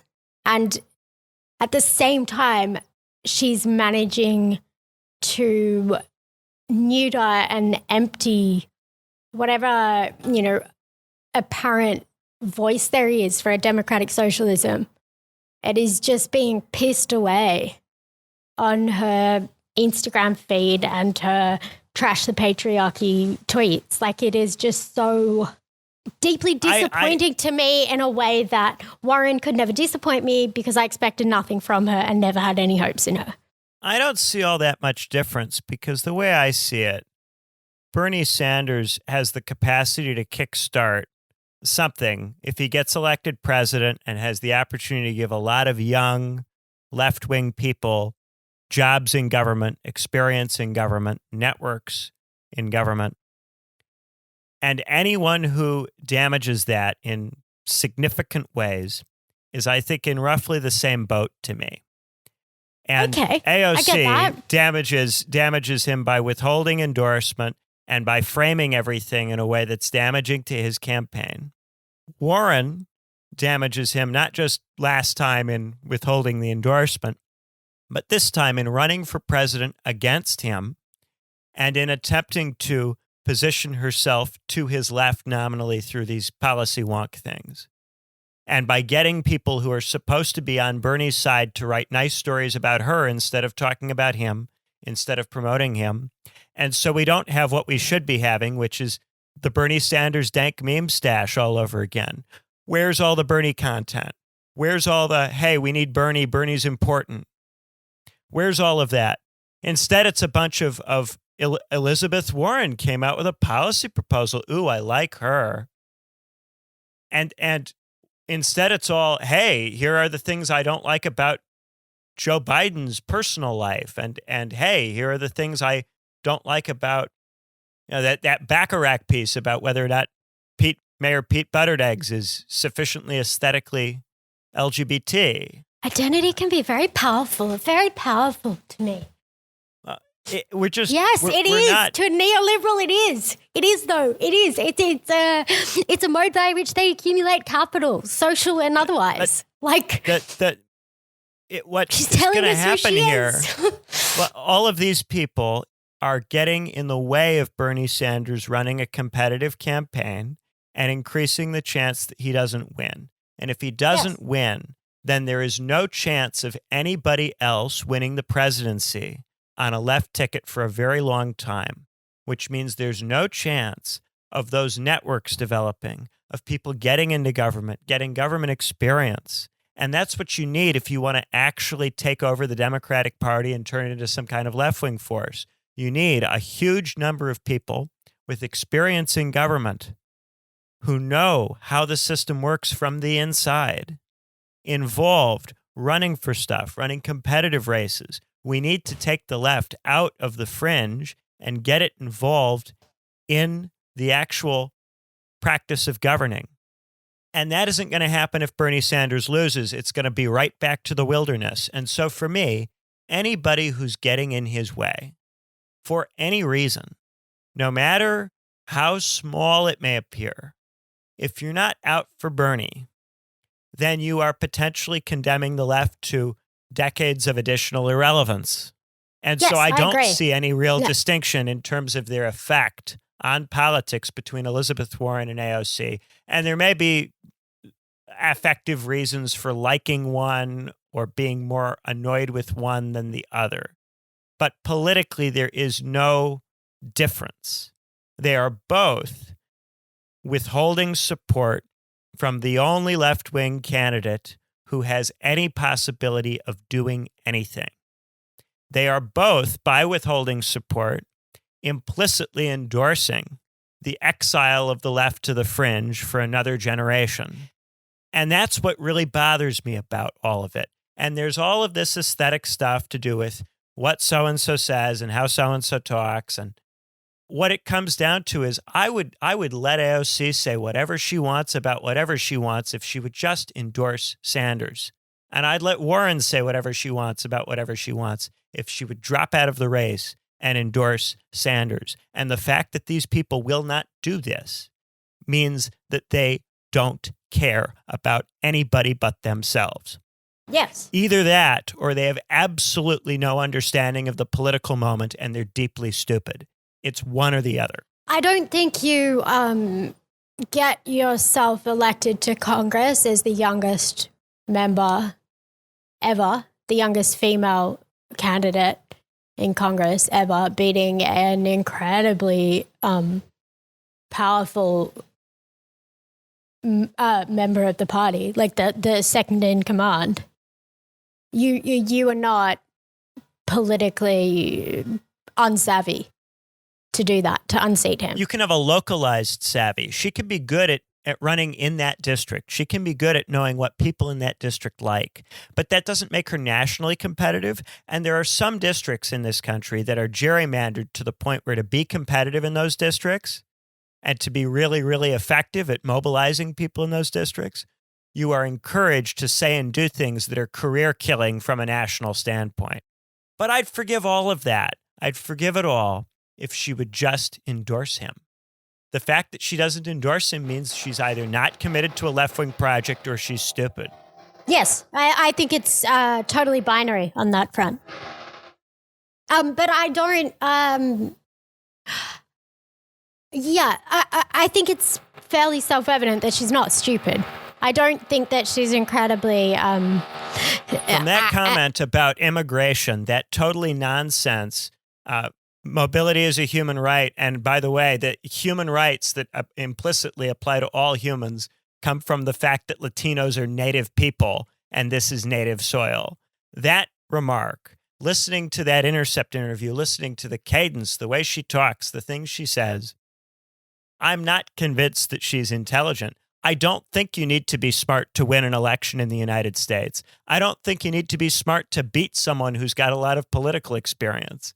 You need a certain kind of charisma. You need a certain kind of charisma, but you can still be stupid. You can still not understand that what you're doing is counterproductive to a political movement at scale. She could have genuinely socialist intentions and just not be able to see beyond the tip of her own nose. She could. I don't care about her intentions. But that would be stupid. That's what I mean by stupid. She can't see beyond the tip of her own nose. She can't see her role in the broader political movement. Either that or she doesn't care. I think she cares about different things. She might care about different things, yeah, but that's not caring about the left. That's what I'm saying. She doesn't care about the left. Or she has different cares, goals than but us. she doesn't understand what she's doing. Really doesn't understand, and only is able to see what's immediately politically effective and not the long-term big picture ramifications of her actions. So she might be good at building a career, but terrible at building a movement. Or she might not care about building a movement at all. I'm not sure which it is. But either way, we've got a problem. I understand what you're trying to do in terms of steel manning and not saying that, like, you don't want to call her pernicious or malevolent or disingenuous or whatever. I just can't know that. I'm not. You don't know it. I don't know her intentions. Sure, absolutely. But I think she makes this, what I perceive to be really disingenuous double move, where she embodies the thing but also denounces the thing that pisses me all the way off. As a woman, in terms of, like, I think she leans into the, like, who, little old me thing whenever it's convenient, right? You're more bothered by hypocrisy than I am. Like, I don't really, it doesn't matter to me very much. Let me finish a moment. I'm not bothered by hypocrisy for its own sake. What I am bothered by is someone embodying and reinscribing revanchist notions of what it is to be a woman, whilst purporting to totally disavow those, because what I think she does is re-entrench incredibly regressive narratives about women. And I think I think she's damaging I think she's damaging. But that's just discursive. That's just discursive, It is, but I'm explaining why she fucking annoys the shit out of me. Yeah. Like, okay, I admit it's shallow, but like, for fuck's sake, it's 2019. You don't get to like run around like, she reifies gender norms. She reifies racial categories. She reifies all the stuff that any self-respecting left-winger is meant to be attempting to deconstruct. Yes, and she's exactly the type of person. She's exactly the type of person who gets any kind of creative, dissenting, actually progressive thinking of women and men on the left. She's exactly the type of condescending, scolding discourse cop who not only doesn't advance left-wing causes, but works overtime to marginalize the possibility of anyone who will. And so I see that as being exactly what she's doing in terms of Sanders too. And again, me overvaluing performative contradiction, but like affectively, I think there is something more honorable in the fact that shitty fucking Liz Warren is running against Bernie. She is his ostensible enemy, and at the very least, she's owning that in one way or another.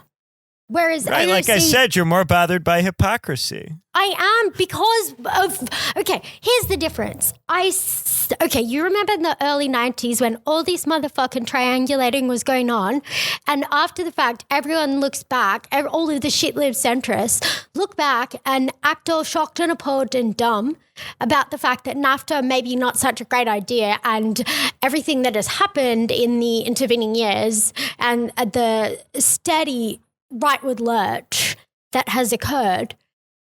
They act all dumb as fuck. But there were people at the time saying it. And I feel like right now that triangulation is precisely happening between the center of the party and just a fake aestheticized version of the left that will be the exact type of thing that in 20 years we look back at and act all fucking dumb. And, you remember that when, like, it was totally neutered in, like, a whole new other way? That's, like, I feel like AOC represents the vanguard of that. So I, like, hate her for, like, the future consequences of what she's going to do in a way that, like, I just can't be bothered to get on board with Warren because she's fucking old and over. She doesn't represent, like, to me, the horizon, I don't care because she'll go away. Right. You and I have made this same point, but we've made it in a slightly different way. You've focused on kind of how she discursively is taking people who were left-wing and who were supporting Bernie Sanders and is kind of bringing them back into liberalism. She's finding a way to take that radical impulse and reconvert it back into liberal sentiments. And you're very bothered by that at the discursive level. And because I'm very of what bothered it presents as a risk for the future. I made the same kind of point, but I made it a little differently because what I said is that she's turning the party into a party that only appeals to those professional class liberals in the cities. But that's what it already is. Right, and therefore only to their politics. But no, not just the party, but the left movement. So she's taking the left movement and turning it back into something like the Clinton movement, but with a more radical aesthetic, but which is not politically different. So what people thought AOC was doing, what I think a lot of people thought AOC was doing, was that she was taking Bernie's politics. They still think this. They still think this. They think that she's taking Bernie's politics and selling it to the Clintonites in the cities, when actually what she's doing is she's taking Bernie's aesthetic and using that to sell liberalism to the Bernie people. So it's the opposite of what people thought was happening. Instead of using AOC to convert Clinton people into Bernie people, we are seeing AOC convert Bernie people back into something resembling Clinton people with an updated language, updated look, updated brand. And Yeah, you and it's focused also on like- it at the discursive level, and I was focusing on it more at the material level. But we were both making the same kind of point. Because like I think ultimately, I think the one thing that is, I think the takeaway is exactly the same between both of us. And like, I also think that like, I think, what am I trying to say? I think there was never an actual left. There was a nascent speck or an impulse or a potentiality, right? There was a fucking fertilized egg. And it had huge potential, but it was never in any way, shape or form guaranteed. But AOC is the person who comes along and tells you she's going to take care of it and help it hatch. But like, she fucking murders it whilst telling you she's still taking care of it. Well, the one thing that gives me some hope yet is the announcement that she's going to be involved with Bernie on this piece of legislation that they're attempting to put out, which makes me think that maybe AOC will get her act together at some point and do the right thing. But I'm concerned. And I don't think that she understands or cares. One or the other, maybe both. I think Bernie's a fucking genius, though, because the moment I looked at that, it became very clear to me that he has not only proposed something that gives her an opportunity to... This is why it's fucking genius. He gave her an opportunity to get the spotlight, which she adores. He gave her an opportunity to lean into her so-called like progressive bona fides, which on the economic front, she kind of lacks, right? So you can imagine that her strategy people would have told her, like, this is a good move for you, right? Like, it's a very good move for you to lean into something that focuses on consumer credit, that is actually about material improvement to people's lives. But you can also do your whole like communities of color access to lines of credit shit with it as well.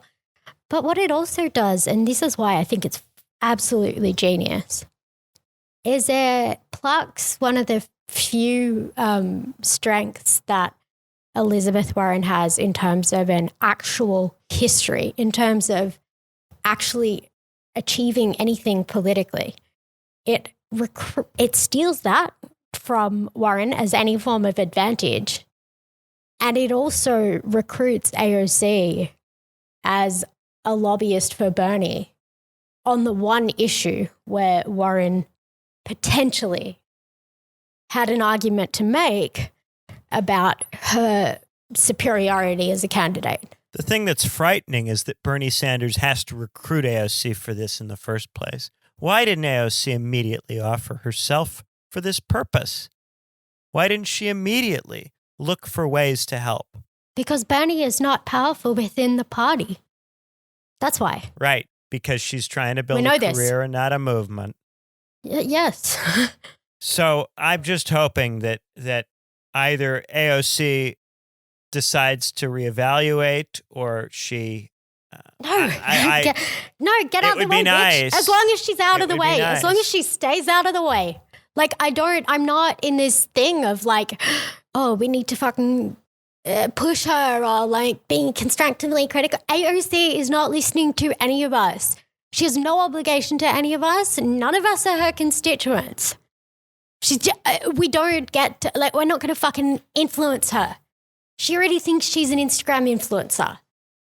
She is going to do what she needs to do, what is useful for her. And if Bernie can make opportunities... I'm not suggesting we can influence her. That's not what I'm saying. I know.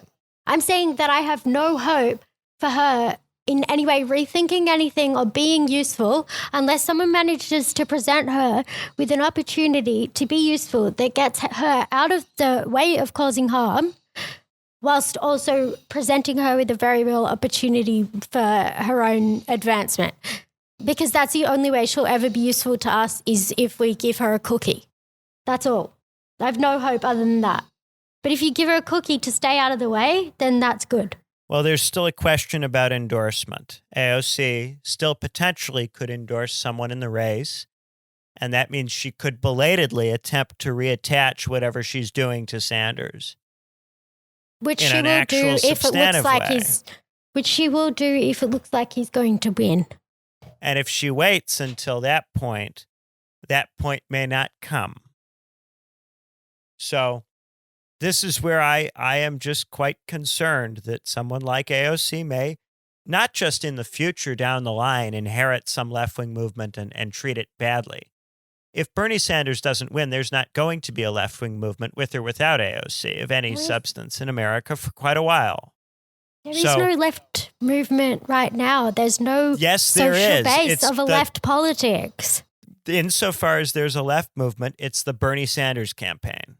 That's the movement. It's an embryo. It's not even a fetus. It's not a baby, and it's certainly not a fucking child. But it's something you and I think can do something. So let's talk. The positive agenda here is for that movement to get off the ground. And so if she snuffs it out by failing to endorse, that's going to be a real shame, because there is no left movement for AOC to inherit that is in any way actually left if Bernie Sanders doesn't win. AOC is soft enough and malleable enough and all over the place enough that if she actually got embedded in the Bernie Sanders movement and was surrounded by Bernie-crats and was talking to Bernie-crats all the time, she'd do pretty Bernie-crat stuff, and it would be fine. Yeah, because she's not embedded in that, and if she instead stays out of the race, or worse, hitches herself to someone else, and there have been occasions where she's specifically praised Elizabeth Warren, then the effect of all of this could be to absolutely gut what remains of the opportunity. And there is still something that remains of the opportunity. That's why we care. That's why we're talking about it. Otherwise, it would just be talking about nothing. We still think that there is some opportunity for Bernie Sanders to win. And that means there's still some opportunity for people who have not yet done stuff that is constructive to do stuff that is constructive. It may not happen, but there's some opportunity. Yeah, I mean, I just want her to stay out of the way. I don't know if that'll be good enough. Like, when I say stay out of the way, I mean, like, either... Like, to me, if she's to do, for her to do anything that's actively useful, every single second that elapses represents the diminishing utility of her endorsement. And when I say her endorsement, I mean, like, from the moment she was fucking elected, from the moment she became, like, a fucking thought leader across the country last year.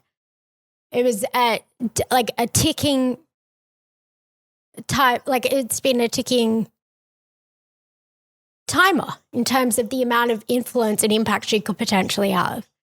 And so like either she endorses within like the next little while. I don't know how many months. I don't want to put a particular time frame on it, but like, in order to do something meaningful, she needs to do it early, and she needs to be just a relentless fucking warrior for him in the press. And so far, she's preferred to stay out, say nice things about Elizabeth Warren and all the other left-wing women in the campaign, whoever those are supposed to be. She's doing worse than that. She's actively providing, like, cover to those candidates. Cover. She's providing ideological cover to them. Yeah. That's what she's done so far. And so it's not just that she's stayed out of the way. She's actively damaged the Sanders campaign. She's mystified. Because she's badly represented socialism in the public eye. And while she's been badly representing socialism in the public eye, she has been lending what support she does command to other people who are not him, and obfuscating the political stakes of the election. The key and the main fucking point of someone like Sanders running for president is not because we believe that he can enact as a lone political fucking maverick, that he can enact some radically transformative fucking socialist vision. It's that class consciousness in the United States is in a fucking toilet. And to the extent that Sanders can spend 2 massive fucking media spectacle cycles using the media to raise class consciousness, that is at present, like, that is what we expect it to do as the and a little bit more than that, because we do expect if he were to win, he could get a lot of people jobs, and those people would make a difference in the future. Yes, but if all he it loses, is right now, it's not going to matter. If he loses, none of that energy is going to matter. No, because it already happened last time, and it was not enough. But my whole thing is that the primary power she has right now is solely a discursive one. And so whilst Bernie's primary power right now is running a campaign to raise class consciousness, AOC is doing everything in her power to mystify class antagonism and confuse and not advance people's class consciousness at all. And that's because why AOC I herself despise has her. no consciousness. AOC herself understands nothing. And if you don't understand anything, then how are you supposed to raise anybody's anything? Again, she doesn't need to be cynical or malicious or bad faith actor. In fact, I think she, in her own head and heart, is genuinely a very kind person. She seems really kind and really genuine. And really as we useless talked about and really before, damaging. That excess of empathy, I think we talked about this on one previous episode, causes her to have a lack of rootedness. She just identifies with the feelings and sentiments politically of whoever's around her. She doesn't have a core grounded set of convictions. She just wants to help whoever's around, however they decide that help is meant to come about. And apparently she's not hanging out with enough Bernie-crats. Because if she was hanging out with enough Bernie-crats, maybe she would care about some different things. But that's inevitable. You take someone like that who's got no intellectual rootedness, you take them out of their activist campaign where they're surrounded by the lefty activist base, you stick them in D.C., you give them a D.C. staff, then you have all of these liberals inviting her on all kinds of shows, inviting her to have all these conversations with all these different people. And all of these people will be happy and they'll feel heard if she handles them in a liberal valence and uses the Hillary Clinton words and the words that the Brooklyn hipsters like to use. All of those people will socially reward her for doing that. And since she doesn't know what she thinks about anything, she's responsive to that, as most empathetic people are. Empathetic people who don't know what they believe get towed around by everybody else all the time. And that's why they end up in abusive relationships, both personal and political. I think it's all because AOC is in an abusive relationship with liberalism. Liberalism is gaslighting AOC. I'm not leaning into that at all. Sorry, I'm really allergic to that shit. Fuck that. But because again, that annoys me because it pits her as this hapless, fucking silly little lady who, gosh, didn't realize. No, I don't think she's special in this regard. I think most people, most human beings are like this. Most human beings don't know what they're doing, and they get towed around all over the place. I agree. But my thing is, if you want to be in a position of power, I want you to be an authentic, genuine and intelligent and a fucking strong and principled actor if I'm going to take you even remotely seriously politically. And what I see in AOC is just like weaponized trauma, like this disavowal of power whilst totally weaponizing one's own feigned fragility, like as a way to gain power. And I think to be seeing it from someone in who is a member of Congress just makes me sick, because it's just so false. And for as long as she is someone who uses empathy as a guiding principle for political action, she is going to be deferring to the leadership when asked basic questions about the invasion of Latin American countries. Like, empathy cannot get you to any kind of mass or international or complicated political outcome. It can't do it. It can't operate at scale. That's not how empathy works. It's like a gut instinct that our clunky fucking brains developed as we evolved that is instinctual, and it does not work at scale because you are never surrounded. You are never able to empathize with the huge and thorny political questions that exist for a fucking planet full of 7 billion people. You naturally empathize with people who are more like you, and you will then perpetrate unjust acts in order to fulfill that empathetic sentiment that you have towards people like you.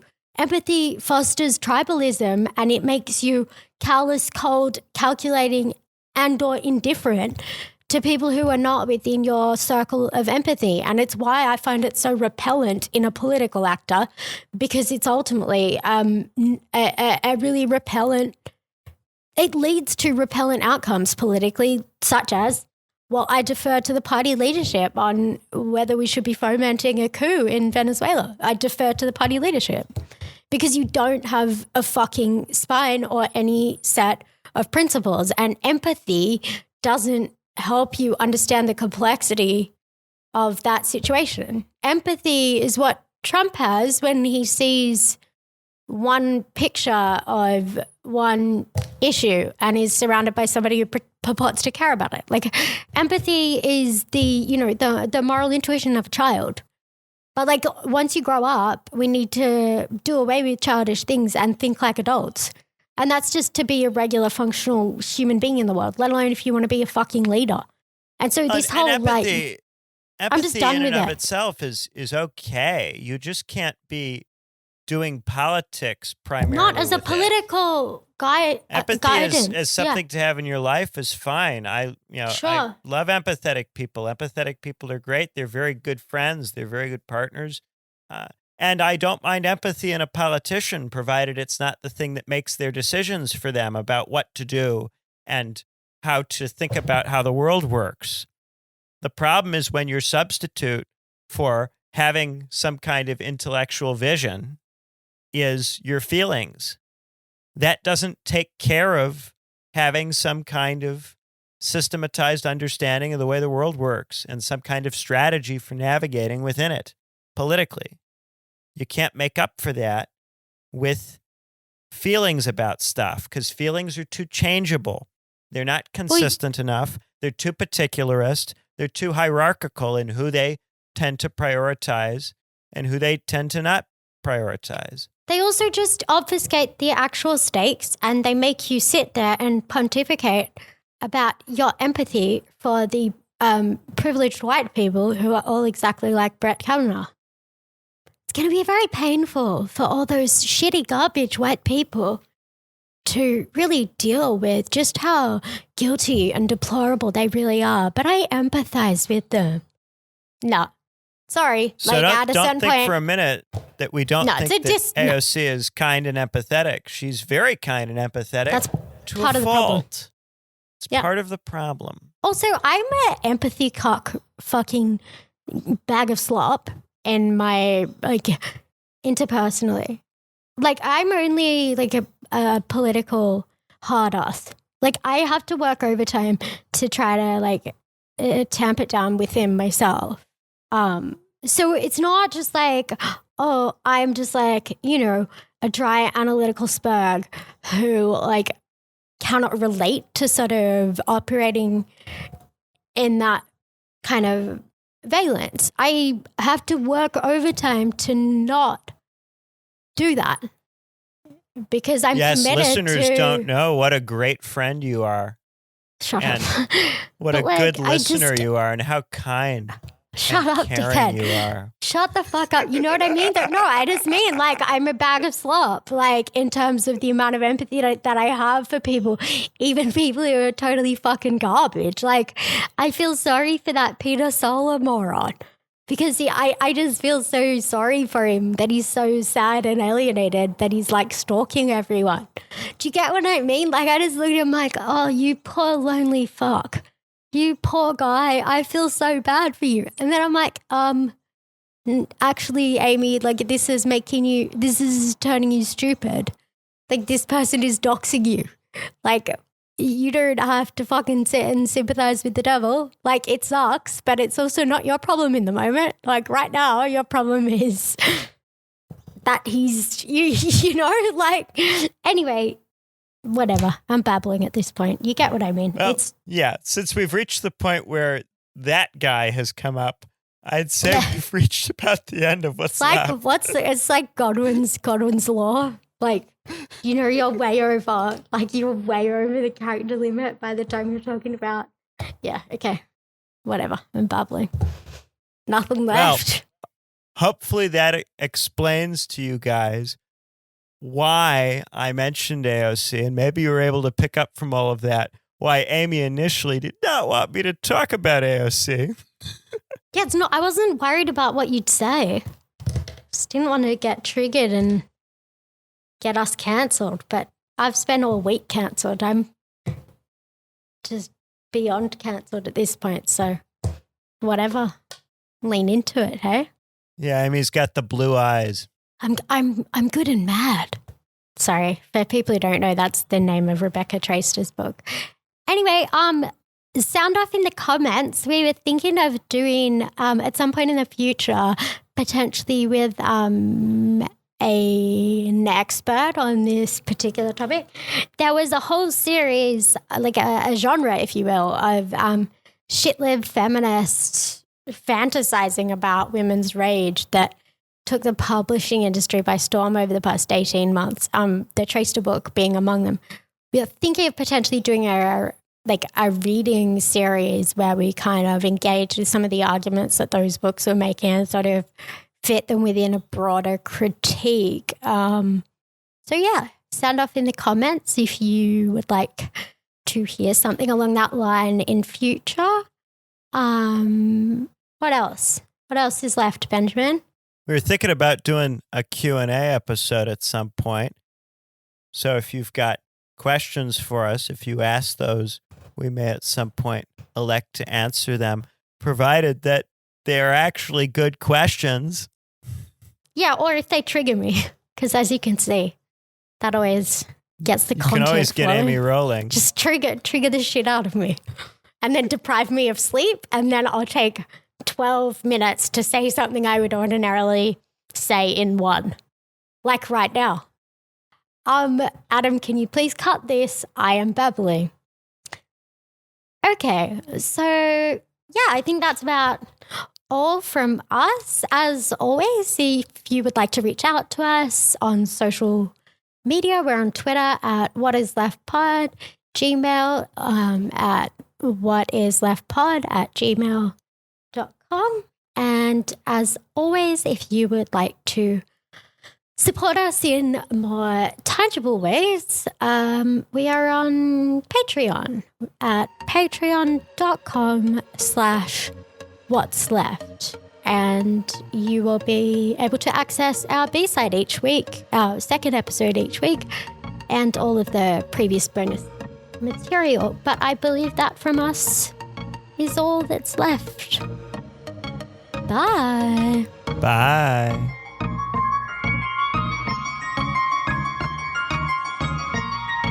Even know people, they try to characterize my district as far left, and oh my God, every socialist in America lives in like East Bronx and Queens or whatever. But there are a lot of Trump voting pockets of my district. And I talked to these folks, and I'll never forget, and there are parts of my district that look like the middle of the country, believe it or not. And I'll never forget this one older woman who came to me and said, I always voted Democrat because growing up, my dad told me that Democrats are the people that fight for the working man. And we stopped. And the working man and woman and people is the majority of this country. And so what I think we saw was now both parties, frankly, abdicated their responsibility, and it was just no one was fighting for working people who were struggling.